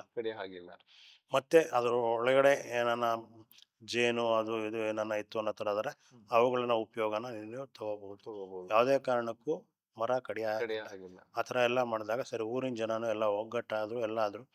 ಆವಾಗ ನೋಡಿ ಕೆಳಗಡೆ ಇದ್ದಂಥ ಸಣ್ಣ ಹಳ್ಳಗಳಲ್ಲೆಲ್ಲ ನೀರು ಶುರು ಆಯಿತು, ಬೋರ್ವೆಲ್ಗಳಿಗೆ ನೀರು ಬರೋದಕ್ಕೆ ಶುರು ಆಯಿತು, ಹೊಲದಲ್ಲಿ ಚೆನ್ನಾಗಿ ಬೆಳೆ ಬೆರೆಯೋದಕ್ಕೆ ಶುರು ಆದರು. ಯಾವಾಗ ಕಾಡು ನೀರು ಎಲ್ಲ ಬರೋಕ್ಕೆ ಶುರು ಆಯಿತು, ಹಕ್ಕಿಗಳು ಗೂಡುಗಳು ಮಾಡೋಕ್ಕೆ ಶುರು ಆಯಿತು ಮರದಲ್ಲಿ. ಎಸ್ಪೆಷಲಿ ರ್ಯಾಪ್ಟರ್ಸ್ ಅಂತ ಹೇಳ್ತೀವಲ್ಲ ನಾವು, ಈಗಲ್ಸ್ಗಳು, ಇವುಗಳು ಜಾಸ್ತಿ ಆಯಿತು. ಅಲ್ಲಿ ಶಾರ್ಟ್ ಸ್ನೇಕ್ ಈಗಲ್ ಅಂತ, ಅದು ಬಯಲಲ್ಲಿ ಹಾವುಗಳನ್ನ ಹಿಡ್ಕೊಂಡು ಹೋಗುತ್ತೆ. ಈ ಹಾವು ಕಪ್ಪೆಗಳನ್ನ ತಿಂದು ಒಂಥರ ಇಲ್ಲೇನಾಯ್ತು, ಒಂದು ಸರಪಳಿ ಆಯ್ತು. ವಿತಿನ್ 3 years 3 ವರ್ಷದ ಒಳಗಾಗಿ ಆ ಊರಿನಲ್ಲಿ ಏನಂತ ಇಲಿಗಳ ಕಾಟ ತಾನಾಗೆ ಕಮ್ಮಿ ಆಯ್ತು. ಈ ಟೂರಿಸ್ಟ್ ಪ್ಲೇಸ್ಗಳಲ್ಲಿ ಸರ್, ಈಗ ಯಾವುದೇ ಟೂರಿಸ್ಟ್ ಪ್ಲೇಸ್ ಆಗ್ಬೋದು ಅಥವಾ ಹೊರಗಡೆನೂ ಆಗ್ಬೋದು, ನಮ್ ಜನಗಳಲ್ಲಿ ಒಂದು ಮೂಢನಂಬಿಕೆ ಇದೆ. ಇದ್ರಲ್ಲೆಲ್ಲ ಹೇಳ್ತಾರಲ್ಲ ಟಿವಿಗಳಲ್ಲಿ, ಈ ಪ್ರಾಣಿಗೆ ಈ ಆಹಾರ ಹಾಕಿದ್ರೆ ನೀನು ಹೀಗಾಗ್ತೀಯಾ ಅನ್ನೋದೆಲ್ಲ ಇದೆ. ಅದು ಏನಾಗಿದೆ, ಇತ್ತೀಚೆಗೆ ಸ್ವಲ್ಪ ಜಾಸ್ತಿ ಆಗಿದೆ. ಪಾರಿವಾಳಗಳಿಗೆ ಆಗ್ಬೋದು, ಹಕ್ಕಿಗಳಿಗೆ, ಮೀನುಗಳಿಗೆ, ಬೇರೆ ಪ್ರಾಣಿಗಳಿಗೆ, ಕೋತಿಗಳಿಗೆ, ಈ ತರದಕ್ಕೆಲ್ಲ ಈ ಇನ್ಸ್ಟೆಂಟ್ ಫುಡ್ಗಳನ್ನ ಹಾಕ್ತಿದ್ದಾರೆ ಜಾಸ್ತಿ. ಅದು ತುಂಬಾ ಎಫೆಕ್ಟ್ ಆಗ್ತಿದೆ ಅವುಗಳ. ಖಂಡಿತವಾಗ್ಲು ಹೌದು, ಅದು ಖಂಡಿತವಾಗ್ಲೂ ಹಾಗೆ ಆಗತ್ತೆ. ಅದು ಅಡಿಕ್ಟ್ ಆಗುತ್ತೆ, ಅಡಿಕ್ಟ್ ಆಗ್ತದೆ ಆ ಟೇಸ್ಟ್ಗೆ ಇದಕ್ಕೆ ಅಡಿಕ್ಟ್ ಆಗುತ್ತೆ. ಮತ್ತೆ ಅಟ್ಯಾಕ್ ಮಾಡೋದಕ್ಕೆ ಆಗತ್ತೆ. ಕೆಲವು ಜಾಗಗಳಲ್ಲಿ ಮನುಷ್ಯನ ಬ್ಯಾಗ್ ಓಪನ್ ಮಾಡುತ್ತೆ. ಹೌದು, ಬ್ಯಾಗ್ಗಳು ಬಂದು ಓಪನ್ ಮಾಡುತ್ತೆ. ಎಷ್ಟೋ ಸಂದ ಮತ್ತೆ ಜೋಬೊಳಗೆ ಕೈ ಹಾಕತ್ವೆ ಕೋತಿಗಳು, ಇವೆಲ್ಲ ನಾವು ನೋಡಿದ್ದೀವಿ. ಹೌದು. ಇವೆಲ್ಲ ಅದನ್ನವೆ ಇವೆಲ್ಲ ಕಾರಣ ಏನು ಅಂದ್ರೆ ನಾವು ಅದಕ್ಕೆ ನಾವು ಫೀಡ್ ಮಾಡೋದೇನೆ. ಸೊ ಅಂದ್ರೆ ಬೇಕಾದ ಫುಡ್ ಬೇಕಾದಂತ ಫುಡ್ಡನ್ನ ನಾವು ಹಾಕಕ್ ಹೋಗೋದಿಲ್ಲ. ಹೌದು. ಒಂದು ಹಣ್ಣನ್ನ ಕೊಡಿ, ಓಕೆ, ತೊಂದರೆ ಇಲ್ಲ. ಹಾ. ಆದ್ರೆ ಈ ತರ ಈ ಜಂಕ್ ಫುಡ್ಗಳನ್ನ ಕೊಡ್ತೀವಿ ಅನ್ನೋವಾಗ ನಮ್ಮ ಮಕ್ಕಳೇ ಅಡಿಕ್ಟ್ ಆಗ್ತವೆ ಇವಾಗ. ಅನ್ನೋವಾಗ ಪ್ರಾಣಿಗಳು ಅಡಿಕ್ಟ್ ಆಗದ ಇಲ್ಲ, ಏನಿಲ್ಲ. ಅದಕ್ಕೆ ಅದನ್ನ ಒಂದು ಜಾಗೃತಿ ಮೂಡಿಸ್ಬೇಕಾಗಿದೆ ಜನಗಳಲ್ಲಿ. ಸೂಕ್ತವಾದಂಥ ಆಹಾರ ಕೊಡಿ, ಕೊಡಬಾರ್ದು ಅಂತ ಹೇಳೋದಿಲ್ಲ, ಸೂಕ್ತವಾದಂಥ ಆಹಾರ ಕೊಡಿ. ಇವಾಗ ನಮ್ಮಲ್ಲಿ ನಿಮ್ಮ ಮನೆಯಲ್ಲೇ ಸಾಕು ಅಂತ ಹಾಲು ಕೊಡುತ್ತೆ ಹಸು, ಅದು ಹುಲ್ಲು ಇದನ್ನ ಬಿಟ್ಬಿಟ್ಟು ಬೇರೆ ಎಕ್ಸ್ಟ್ರಾ ಏನನ್ನ ನೀವು ಕೊಡ್ತೀವಿ ಅನ್ನೋ ಥರದಲ್ಲಿ ಆದರೆ ಅದಕ್ಕೂ ಒಂದು ಒಳ್ಳೆ ಉದಾಹರಣೆ ನನಗಿದೆ. ಈ ಹಸುಗಳು, ನನ್ನ ಸ್ನೇಹಿತನೇ ಬೆಂಗಳೂರಲ್ಲೇನೆ ಸಂಪಂಗಿ ರಾಮನಗರದಲ್ಲಿ ಅವನು ಹಸುಗಳು ಸಾಕೊಂಡಿದ್ದಾನೆ. ಸಂಪಂಗಿ ರಾಮನಗರದಲ್ಲೇನೆ ಸುಮಾರು ಒಂದು 10-12 ಹಸುಗಳು ಸಾಕೊಂಡಿದ್ದಾನೆ. ಹೇಗಿದೆ ಅವನ ವ್ಯವಸ್ಥೆ ಅವನು ಅನ್ನೋ ಥರದಲ್ಲಿ ಆದರೆ, ಹಸುಗಳನ್ನು ಹಾಲು ಕರೆದ್ಬಿಟ್ಟು ಬಿಟ್ಬಿಡ್ತಾನೆ. ಅವು ಕಬ್ಬನ್ ಪಾರ್ಕು ಅಲ್ಲಿ ಇಲ್ಲಿ ಫುಟ್ಪಾತ್ ಹೋಟ್ಲುಗಳಲ್ಲಿ ಇಲ್ಲಿ ಎಲ್ಲ ಮೇಯ್ಕೊಂಡು ಕರೆಕ್ಟಾಗಿ ಸಾಯಂಕಾಲಕ್ಕೆ ಬಂದ್ಬಿಡ್ತವೆ. ಅದಕ್ಕೂ ಇವನೇನು ಮಾಡ್ತಾನೆ, ಅಲ್ಲಿ ಆಜು ಬಾಜು ಇರೋ ಹೋಟ್ಲುಗಳಲ್ಲೆಲ್ಲ ಟಬ್ಗಳಿಟ್ಟಿರ್ತಾರೆ. ಮುಸ್ರೆ ತಗೊಬಂದು ತಿನ್ನಿಸ್ತಾರೆ. ಅದ್ರೊಳಗೆ ವೆಜ್ಜು ನಾನ್ ವೆಜ್ಜು ಎಲ್ಲ ಇರುತ್ತೆ. ಅವು ಬರ್ತಿದ ತಕ್ಷಣ ಇಟ್ರಿ ಮೂಳೆಗಳನ್ನ ಕಟ ಕಟ ಕಟ ಕಟ ಕಡಿತಿರುತ್ತೆ. ನಾನು ಅದೇ ಹೇಳ್ತೀನಿ, ಲೇ ಇದ್ರ ಹಾಲು ಕುಡಿಯೋರು ಏನಾಗ್ಬೇಕಪ್ಪ. ಹಸುಗಳು ನಾನ್ ವೆಜ್ ಹಾಗೆ ಅದು ಆಹಾರದ ವ್ಯವಸ್ಥೆಗಳನ್ನ ನಾವಾಗೆ ಬದಲಾವಣೆ ಮಾಡ್ತೀವಿ ಅನ್ನೋವಾಗ ಅವುಗಳ ಜೀವನ ಶೈಲಿನೂ ಬದಲಾವಣೆ ಆಗುತ್ತೆ. ಅವೇರ್ನೆಸ್ ಅನ್ನೋದು ನಾವು ಮೂಡಿಸೋದಲ್ಲ, ಜನಗಳು ತಾನಾಗೆ ಬರಬೇಕು ಇಲ್ಲಿ. ಸರ್, ಈಗ ಸರ್ಕಾರನ ಹೊರತುಪಡಿಸಿ ಒಬ್ಬ ಸಾಮಾನ್ಯ ಪ್ರಜೆಯಾಗಿ ಕಾಡಿಗೆ ಮತ್ತೆ ಪ್ರಾಣಿ ಪಕ್ಷಿಗಳಿಗೆ ಒಂದು ಬಿಹೇವಿಯರ್, ಇವಾಗ ನಾವು ಎಲ್ಲವನ್ನೂ ಫೀಡ್ ಮಾಡ್ತಾ ಇದೀವಿ. ಇವಾಗ ನಮ್ಗೆ ಏನ್ ಬೇಕು ಅದ ಸ್ವಾರ್ಥಕ್ಕೆ ನಾವು ಅದನ್ನ ಫೀಡ್ ಮಾಡ್ತಿದ್ವಿ. ಅದನ್ನ ಬಿಟ್ಟು ನಮ್ ಕಡೆಯಿಂದ ಏನ್ ಅದಕ್ಕೆ ಅವಶ್ಯಕತೆ ಇದೆ ಇದಕ್ಕೆ? ಕಾಡಲ್ಲಿ ಇರೋದಕ್ಕೆ ಏನು ಫೀಡ್ ಮಾಡೋದೇ ಬೇಕಾಗಿಲ್ಲ. ಅವುಗಳೆಲ್ಲವೂ ಸ್ವಾವಲಂಬಿಗಳೇನೆ, ಸ್ವತಂತ್ರವಾಗಿ ಅವಾಗ ಏನು ಆಹಾರ ಬೇಕು ಆ ಆಹಾರಗಳನ್ನು ಅವು ಹುಡುಕೊಂಡು ಅವು ಜೀವನ ಮಾಡುತ್ತೆ. ನಾವು ಹೋಗ್ಬೇಕು, ಅವುಗಳ ಜೀವನನ ಅಧ್ಯಯನ ಮಾಡ್ಕೋಬೇಕು, ಆನಂದಿಸ್ಬೇಕು ಅಷ್ಟೇನೆ. ನಾವು ಅವುಗಳಿಗೆ ಫೀಡ್ ಮಾಡೋಕೆ ಹೋಗ್ತೀವಿ, ಅವುಗಳ ಜೀವನ ಕ್ರಮ ಬದಲಾಯಿಸ್ತೀವಿ ಅಂತಕ್ಕಂಥದ್ದು ಖಂಡಿತವಾಗ್ಲೂ ಆಗೋದಿಲ್ಲ. ಇವೆಲ್ಲದನ್ನು ಭಾಳಷ್ಟು ವ್ಯತ್ಯಾಸಗಳಾಗುತ್ತೆ. ಈಗ ಈ ಹೈವೇ ಹೇಳ್ತೀವಿ, ಬಂಡೀಪುರ ಕಾಡೊಳಗಡೆ ಇದ್ರೊಳಗಡೆ ಹೋಗುವಂಥ ಇಲ್ಲೆಲ್ಲ ಇಲ್ಲಿ ಈ ಕಾರಲ್ಲಿಗೆ ಹೋಗುವಂಥವ್ರೆಲ್ಲರೂ ಅಲ್ಲಿ ಜಿಂಕೆ ಕಂಡಿದ ತಕ್ಷಣ ಏನೋ ಫೀಡ್ ಮಾಡೋದು ಎಲ್ಲ ಆಗುತ್ತೆ. ಇದೆ ಕೆಲವೊಂದು 2-3 ಸಲ ನಾವು ನೋಡೋದು, 1-2 ಜಿಂಕೆಗಳಿಗೆ ಇದೇ ಪ್ರಾಕ್ಟೀಸ್ ಆಗೋಗ್ಬಿಟ್ಟು ಅಲ್ಲಿ ಕಾಡು ಬರ್ತಿದೆ ಅಂದರೆ ಓಡಬಂದು ರೋಡಲ್ಲಿ ನಿಂತ್ಕೊಳ್ಳೋಂಥ ಆ ಥರ ಆಗ್ತಾ ಇತ್ತು. ಒಂದು ಫೈನ್ ಡೇ ಯಾವುದೋ ವೆಹಿಕಲ್ಲು ಹೊಡ್ಕೊಂಡು ಹೊರಟೋಗುತ್ತೆ, ಆಕ್ಸಿಡೆಂಟ್ ಆಯಿತು. ಅದು ಸಾಯೋದಕ್ಕೆ ಕಾರಣ ಏನಾದ್ರು ನಾವೇ. ಈ ಲೈಟನ್ನ ಎದುರಿಸುವಂಥ ಶಕ್ತಿ ಇರಲ್ಲ, ಕಣ್ಣು ಮಂಜಾಗತ್ತೆ, ಅವಕ್ಕೆ ಕಲರ್ ಬ್ಲೈಂಡ್ನೆಸ್ ಇರುತ್ತೆ. ಅವಕ್ಕೆ ಪ್ರಖರವಾದಂಥ ಬೆಳಕು ಅನ್ನೋವಾಗ ಅದು ಮೂಮೆಂಟು ತಕ್ಷಣಕ್ಕೆ ಇದಾಗುತ್ತೆ. ನಮ್ಮಲ್ಲಿ ಹೇಗೆ ನಮ್ಮ ಕಣ್ಣಿನಲ್ಲಿ ಕೋನ್ಸ್ ಮತ್ತು ರಾಡ್ಸ್ ಅನ್ನೋ ನರಮಂಡಲಗಳಿದೆ, ನಮಗೆ ಬೇಗ ಜಾಗೃತವಾಗುತ್ತೆ. ವಿತಿನ್ 15 ಸೆಕೆಂಡ್ ನಮಗೆ ಅದು ಜಾಗೃತವಾಗುತ್ತೆ, ಬೆಳಕಿನಿಂದ ಕತ್ಲೆಯಿಂದ ಬೆಳಕಿಗೆ. ಬಟ್ ಅವುಗಳಿಗೆ it will take long time ಅದಕ್ಕೆ. ಹಾಗಾಗಿ ಅವುಗಳು ಈ ಥರ ಅಪಘಾತಕ್ಕೆ ಒಳಗಾಗುವಂಥದ್ದು, ಮತ್ತು ಮುಂದೆ ದಾರಿ ಕಾಣ್ದೇನೆ ಬೇರೆ ಹಿಂದೆಲ್ಲೋ ಹೋಗಿ ಇನ್ನೇನೋ ಥರ ಆಗುವಂಥದ್ದೆಲ್ಲ ಇರ್ತದೆ. ಹಾಗಾಗಿ ಅದಕ್ಕೋಸ್ಕರವಾಗಿಯೇ ನೈಟ್ ವೆಹಿಕಲ್ಸ್ಗಳನ್ನು ಅಲೋ ಮಾಡೋದು ಬೇಡ ಅಂತ ಡಿಪಾರ್ಟ್ಮೆಂಟು ಹೇಳುತ್ತೆ. ರಾಜಕಾರಣಿಗಳು ಮಾಡಿ ಅಂತಾರೆ, ಏನೇನೋ ಆಗ್ತಾ ಇದೆ. ಅದೆಲ್ಲ ಬಿಡಿ, ಅದೆಲ್ಲ ದೊಡ್ಡ ಮಟ್ಟದಲ್ಲಿ ಆಗ್ತಕ್ಕಂಥ ಲಾಬಿಗಳು, ಅದ್ರ ಬಗ್ಗೆ ನಾವು ಮಾತಾಡೋದು ಬೇಡ. ಸರಿ, ಹೊಸದಾಗಿ ವೈಲ್ಡ್ ಲೈಫ್ ಫೋಟೋಗ್ರಫಿ ಮಾಡಬೇಕು ಅಂತ ಆಸೆ ಇಟ್ಕೊಂಡು ಬಂದವರಿಗೆ ಒಂದು ನೀವು ಟೀಮ್ ಕಡೆ ಒಂದು ಟಿಪ್ಸ್ ಕೊಡೋದಾದ್ರೆ? ಇಲ್ಲಿ ಹೇಳಿದ್ನಲ್ಲ, ಫಸ್ಟು ಅಧ್ಯಯನ, ನಂತರ ಕೆಲಸ. ನೀವು ಏನೇ ಮಾಡಿ ಫಸ್ಟ್ ಇವತ್ತಿಂದ ನೀವು ಬಂಡೀಪುರ ಹೋಗಿ ನಾನು ಆನೆ ಫೋಟೋ ತೆಗಿತೀನಿ ಅನ್ನೋವಾಗ ನೀವು ಆನೆಯ ಬಗ್ಗೆ ಸಂಪೂರ್ಣ ಮಾಹಿತಿ, ಈ ಮಾಹಿತಿ ಕೊರತೆ ಇಲ್ಲ. ಈಗ ನೆಟ್ನಲ್ಲಿ ನಿಮ್ಗೆ ಎಲ್ಲದೂ ಸಿಗುತ್ತೆ. ಅದ್ರ ಬಗ್ಗೆ ಮಾಹಿತಿ ಕಲೆಕ್ಟ್ ಮಾಡ್ಕೋಬೇಕಾಗತ್ತೆ. ಅದರ ಬಿಹೇವಿಯರ್ಸು ಮತ್ತು ಅದು ಹೆಚ್ಚು ವಾಸ ಮಾಡ್ತಕ್ಕಂಥ ಹೆಬಿಟೇಷನ್ ಯಾವ ಥರ ಇರುತ್ತೆ, ಆ ಹೆಬಿಟೇಟನ್ನು ಸ್ಟಡಿ ಮಾಡಬೇಕು, ಎಲ್ಲ ಮಾಡಬೇಕು. ನಂತರದಲ್ಲಿ ಇವ್ರ ಎಕ್ವಿಪ್ಮೆಂಟ್, ಇಲ್ಲಿ ಕ್ಯಾಮ್ರಾ ಅಂತ ತಗೊಳ್ಳೋವಾಗ ಅಲ್ಲಿ ಎಕ್ಸ್ಪೋಸ್ ಮಾಡಬೇಕು ಅನ್ನೋವಾಗ ಕಂಟ್ರೋಲ್ಸ್ ಯಾವ ಥರ ಮಾಡಬೇಕು, ಅದರದ್ದು ಎಕ್ಸಿಫ್ ಎಲ್ಲ ಏನಿರುತ್ತೆ, what we called exposure triangle ಅಂತ ಹೇಳ್ತೀವಿ. ಅಲ್ಲಿ ISO ಆನ್ ಮಾಡ್ಕೋಬೇಕಾಗತ್ತೆ. ಈಗೆಲ್ಲವುದು ಎವ್ರಿಥಿಂಗ್ ಆಟೋ ಇದೆ ಈಗ ನಾವು ಕ್ಯಾಮ್ರಾಗಳಲ್ಲಿ. ಅದೆಲ್ಲ ಆಟೋ ಬಂದಿರೋ ಎಲ್ಲ ಆಟೋಲಿ ಇಟ್ಕೊಂಡ್ಬಿಟ್ಟು ತೆಗೆದುಬಿಡ್ತೀವಿ ಅಂತ ಲೈಟಿಂಗ್ ಹೇಳ್ತಾರೆ. ಆವಾಗ ಅಲ್ಲಿ ಸ್ಕಿಲ್ ಅನ್ನೋದು ಇರೋದಿಲ್ಲ. ನಮಗೆ ನಾನು ಏನೇ ಕೆಲಸ ಮಾಡ್ತೀನಿ ಅಂತಂದ್ರೂ ಒಂದು ಸ್ಕಿಲ್ ಇರಬೇಕು. ಆ ಸ್ಕಿಲ್ ಅನ್ನೋದು ಇತ್ತು ಅಂತಂದ್ರೇ ಆ ಕೆಲಸಕ್ಕೆ ಒಂದು ಪ್ರಾಧಾನ್ಯತೆ ಬರುತ್ತೆ, ಒಂದು ವಿಶೇಷತೆ ಬರುತ್ತೆ. ಮತ್ತೆ ಹಾಗಾಗಿ ಇಲ್ಲಿ ನಾನು ಮಾಡ್ತೀನಿ ಅನ್ನೋದಕ್ಕಿಂತ ಹೆಚ್ಚಾಗಿ ನಾನು ಕಲಿತೀನಿ ಅನ್ನೋದಿರಬೇಕು. ನಾನು ವೈಲ್ಡ್ ಲೈಫ್ ಫೋಟೋಗ್ರಾಫಿ ನಾನು ಮಾಡ್ತೀನಿ ಅಂತ ಹೇಳ್ಕೊಳ್ಳೋದಕ್ಕಿಂತ ನಾನು ವೈಲ್ಡ್ ಲೈಫ್ ಫೋಟೋಗ್ರಫಿನ ಕಲಿತೀನಿ ಅಂತಕ್ಕಂಥ ಭಾವನೆಯಲ್ಲಿ ಮಾಡಿದ್ರೆ ಅವನೊಬ್ಬ ಸಕ್ಸಸ್ ಫೋಟೋಗ್ರಾಫರ್ ಆಗ್ತಾನೆ. ರೂಟ್ ಸೆಡ್ ನಿಮಗೆ ತಿಳಿದಾಗೆ ಯಾವಾಗ ಹೇಗೆ ಶುರುವಾಯಿತು, ನೀವು ಹೇಗೆ ಇದಕ್ಕೆ ಬಂದ್ರಿ? ರೂಟ್ ಸೆಟ್ ಪ್ರಾರಂಭ ಆಗಿದ್ದು ನಮ್ಮ ಪೂಜ್ಯ ಕಾಮಂದ್ರವರ ಒಂದು ಕನಸಿದು. ಈ ಗ್ರಾಮೀಣಾಭಿವೃದ್ಧಿ ಅಂತಕ್ಕಂಥದ್ದು ಅವರ ಮನಸ್ಸಿಗೆ ಬಂದಾಗ ಗ್ರಾಮೀಣ ಪ್ರದೇಶದ ಹುಡುಗರುಗಳು ನಮ್ಗೆ ನನ್ನ ಕೆಲಸ ಬೇಕು, ಕೆಲಸ ಬೇಕು, ಕೆಲಸ ಕೊಡಿಸಿ ಅಂತ ಎಷ್ಟು ಜನಕ್ಕೆ ಕೆಲಸ ಕೊಡ್ಸಕ್ಕೆ ಸಾಧ್ಯ? ಆಗ ನಿರುದ್ಯೋಗಿಗಳು ಅನ್ನೋವಾಗ ಸಾವಿರಾರು ಸಂಖ್ಯೆಯಲ್ಲಿ ಇದ್ದಾರೆ. ಎಲ್ಲರಿಗೂ ಉದ್ಯೋಗ ಕೊಡಿಸ್ಬೇಕು ಅಂದ್ರೆ ಎಲ್ಲಿಂದ ಉದ್ಯೋಗ ಸೃಷ್ಟಿ ಮಾಡೋಕ್ಕಾಗತ್ತೆ? ಸರ್ಕಾರಗಳ ಕೈನಲ್ಲೇ ಆಗಲ್ಲ, ಒಂದು ವ್ಯಕ್ತಿ ಅನ್ನೋವಾಗ ಆಗಲ್ಲ. ಅದು ಅವಾಗ ಅವ್ರಿಗೆ ತಲೆಗೆ ಬಂದಿದ್ದು ಕೆಲಸ ಕೊಡೋದಲ್ಲ, ಕೆಲಸ ಕಲ್ಸಿದ್ರೆ ಹೇಗೆ? ಕಲ್ಸಬೇಕು. ಕೆಲಸ ಕಲಿಸಿ ಅವ್ರ ಕೆಲಸ ಮಾಡತ್ರ ಅಂದ್ರೆ ಸ್ವಾವಲಂಬಿಗಳಾಗಬೇಕು, ಸ್ವೋದ್ಯೋಗಿಗಳಾಗಬೇಕು, ಹೌದು, ಸ್ವಾಭಿಮಾನಿಗಳಾಗಬೇಕು. ಇಲ್ಲಿ ಅದಿದೆ ಅನ್ನೋವಾಗ ಅವರೇನೆ ದುಡ್ಕೊಂಡು ತಿಂತಾರೆ. ಅವಾಗ ಗ್ರಾಮೀಣ ಪ್ರದೇಶದಲ್ಲಿ ಈ ನಿರುದ್ಯೋಗ ಅಂತಕ್ಕಂಥದ್ದು ಸಮಸ್ಯೆ ಬರೋದಿಲ್ಲ. ಹಾಗಾಗಿ ಆ ಒಂದು ಆ ಕನಸನ್ನು ಅವರು ಸಾಕಾರಗೊಳಿಸ್ತಾರೆ. 1982ನೇ ಇಸ್ವಿನಲ್ಲಿ ಪ್ರಪ್ರಥಮವಾಗಿ ಉಜಿರೆನಲ್ಲಿ ಸಣ್ಣ ಪ್ರಮಾಣದಲ್ಲಿ ಪ್ರಾರಂಭ ಮಾಡ್ತಾರೆ. ಹಾಗೆ ಅದು ಆ ಒಂದು ಕಾನ್ಸೆಪ್ಟ್ ಆ ನಂತರದ ದಿನಗಳಲ್ಲಿ ಸಿಂಡಿಕೇಟ್ ಬ್ಯಾಂಕು, ಕೆನರಾ ಬ್ಯಾಂಕು ಸಪೋರ್ಟ್ಗೆ ನಿಂತ್ಕೊಳ್ತಾರೆ. ಇವಾಗ ಕೆನರಾ ಬ್ಯಾಂಕ್ ಒಂದೇ ಆಗಿರೋದ್ರಿಂದ ಕೆನರಾ ಬ್ಯಾಂಕಿನ ಜೊತೆ ಸಹಯೋಗದಲ್ಲಿ ಧರ್ಮಸ್ಥಳ ಮಂಜುನಾಥೇಶ್ವರ ಎಜುಕೇಶನ್ ಟ್ರಸ್ಟ್ ಅಂತ ಏನಿದೆ ಅದು ಎರಡೂ ಇಲ್ಲಿ ಜಂಟಿಯಾಗಿ ಈ ಸಂಸ್ಥೆನ ನಡೆಸ್ಕೊಂಡು ಹೋಗ್ತಾ ಇದೀವಿ. ಅವತ್ತು ಸಣ್ಣ ಪ್ರಮಾಣದಲ್ಲಿ ಆಗಿರುವಂಥದ್ದು ಇಡೀ ಭಾರತದಾದ್ಯಂತ ಇವತ್ತು ಬೃಹದಾಕಾರವಾಗಿ ಬೆಳೆದಿದೆ. ಲಕ್ಷಾಂತರ ಯುವಕರಿಗೆ ಬದುಕೋಕೆ ದಾರಿ ತೋರಿಸ್ತಾ ಇದೆ. ನಮ್ಮಲ್ಲಿ 62 ಥರದ ಟ್ರೈನಿಂಗ್ ಇದೆ ಇಲ್ಲಿ ಸ್ಕಿಲ್ ಇದೆ, ವ್ಯವಸಾಯಕ್ಕೆ ಸಂಬಂಧಪಟ್ಟಂಥದ್ದಿದೆ, ವ್ಯವಹಾರಕ್ಕೆ ಸಂಬಂಧಪಟ್ಟಂಥದ್ದಿದೆ.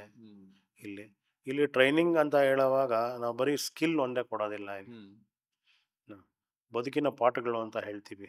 ಇಲ್ಲಿ EDP ಅಂತ ಹೇಳ್ತೀವಿ, ಎಂಟರ್ಪ್ರಿನರ್ ಡೆವಲಪ್ಮೆಂಟ್ ಪ್ರೋಗ್ರಾಮ್ಸ್. ಒಬ್ಬ ಉದ್ಯಮಿಯಾಗಿ ನೀವು ಮುಂದೆ ಬರಬೇಕು ಅನ್ನೋವಾಗ ಯಾವುದೆಲ್ಲ ನಿಯಮಗಳನ್ನು ಪಾಲಿಸಬೇಕು, ಮತ್ತು ಅದರೆಲ್ಲ ಗೇಮ್ಸ್ಗಳು ಬರುತ್ತೆ. ಜೀವನವನ್ನು ಅರ್ಥ ಮಾಡ್ಕೊಳ್ಳೋದನ್ನು ಗೇಮ್ಗಳ ಮುಖಾಂತರ ಹೇಳ್ಕೊಡ್ತಾರೆ. ವ್ಯವಹಾರಗಳನ್ನು ಅರ್ಥ ಮಾಡ್ಕೊಳ್ಳೋದನ್ನ ಗೇಮ್ಗಳ ಮುಖಾಂತರ ಹೇಳ್ಕೊಡ್ತಾರೆ.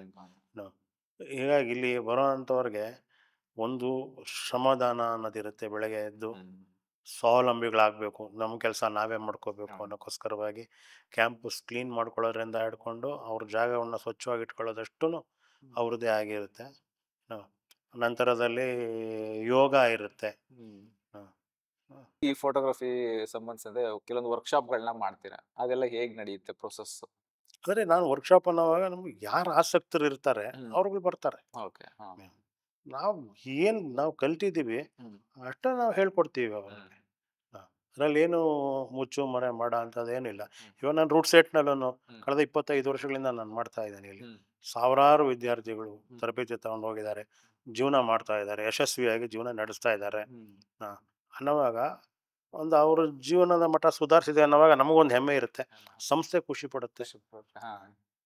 ಕಾವಂದ್ರ ಒಂದು ಕನಸು ಇವತ್ತಿನ ದಿನ ಈ ಮಟ್ಟದಲ್ಲಿ ನಮಗೆ ಬೆಳೆದಿದೆ ಅಂತ ಹೇಳುವಾಗ ಹೆಮ್ಮೆ ಅನಿಸುತ್ತೆ.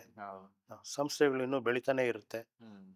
ಇವತ್ತು ಒಂದು ಸಂಸ್ಥೆ ಆಗಿರೋದು ಇವತ್ತಿನ ಇಡೀ ಭಾರತದಾದ್ಯಂತ ನಮ್ಮ ರೂಟ್ ಸೆಟ್ಟೇನೆ 28 ರೂಟ್ ಸೆಟ್ ಇದೆ. ಇನ್ನು 6 ಸೆಟ್ಟಿಗಳು ಎಲ್ಲ ಲೆಕ್ಕ ತಗೊಂತು ಅಂದರೆ 800ಕ್ಕೂ ಹೆಚ್ಚಿದೆ ಇಡೀ ಭಾರತದಾದ್ಯಂತ. ಎಲ್ಲವುದು ನಮ್ಮ ಕಾವಂದ್ರ ಕನಸು. ಇಲ್ಲಿ ಎಲ್ಲ ಈ 6 ಸೆಟ್ಟಿ ರೂಟ್ ಸೆಟ್ ಅಂತ ಏನು ಹೇಳ್ತೀನಿ, ಇವೆಲ್ಲದಕ್ಕೂ ಅಧ್ಯಕ್ಷರು ನಾವು ವೀರೇಂದ್ರ ಹೆಗ್ಗಡೆ ಅವರೇ. So thank you so much sir. ನೀವು ಇಷ್ಟು ಇನ್ಫಾರ್ಮೇಶನ್ನ ನಮ್ಮ ಜನಗಳಿಗೆ ಕೊಟ್ಟಿದ್ದು ನಮ್ಮ ಜಾಮ್ ಪಿಕ್ಚರ್ಸ್ ಮೂಲಕ ತುಂಬಾ ಖುಷಿ ಆಯ್ತು ನಿಮ್ಮನ್ನ ಭೇಟಿ ಮಾಡಿದ್ದಕ್ಕೆ.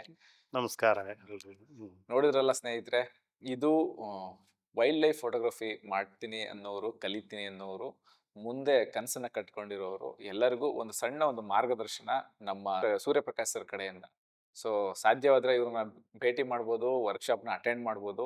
ಮೈಸೂರಲ್ಲಿದೆ, ಆಮೇಲೆ ಎಲ್ಲೆಲ್ಲಿದೆ ಸರ್ ಒಂದ್ಸಲ ಹೇಳ್ಬಿಡಿ. ರೂಟ್ ಸೆಟ್ ಕರ್ನಾಟಕ. ಸಂಸ್ಥೆ ನಮಗೆ ಕರ್ನಾಟಕದಲ್ಲಿ 7 ಕಡೆ ಇದೆ. ರೂಟ್ ಸೆಟ್ ಸಂಸ್ಥೆ ಮೈಸೂರು, ಬೆಂಗಳೂರು, ಉಜಿರೆ, ಉಡುಪಿ, ಧಾರವಾಡ, ಬಿಜಾಪುರ, ಚಿತ್ರದುರ್ಗ ಎಲ್ಲ ಕಡೆನೂ ಇದೆ. ಆಯಾ ಜಿಲ್ಲೆ ಒಂದೊಂದು ರೂಟ್ ಸೆಟ್ಗೂ 3 ಜಿಲ್ಲೆಯ ವ್ಯಾಪ್ತಿಗಳು ಬರುತ್ತೆ. ಧಾರಾಳವಾಗಿ ಆಸಕ್ತಿ ಇರೋವಂಥವ್ರು 18 ವರ್ಷದಿಂದ 45 ವರ್ಷದ ವಯಸ್ಸಿನ ಒಂದು ಅಂತರದಲ್ಲಿ ಇರೋವಂಥವ್ರು ಧಾರಾಳವಾಗಿ ಬಂದು ಇಲ್ಲಿ ಕಲಿಬೋದು. ಇಲ್ಲಿ ಇನ್ನೊಂದು ನಾನು ವಿಶೇಷವಾಗಿ ಹೇಳಕ್ಕೆ ಇಷ್ಟಪಡ್ತೀನಿ, ಇಲ್ಲಿ ಹಾಬಿಗೋಸ್ಕರ ಕಲಿತೀನಿ ಅನ್ನೋದು ಬರಬೇಡಿ. ನಾನು ಬದುಕ್ತೀನಿ, ಇದರಿಂದ ನಾನು ಸ್ವಉದ್ಯೋಗ ಮಾಡ್ತೀನಿ ಅನ್ನೋಂಥವ್ರು ಮಾತ್ರ ಇಲ್ಲಿ ಬನ್ನಿ.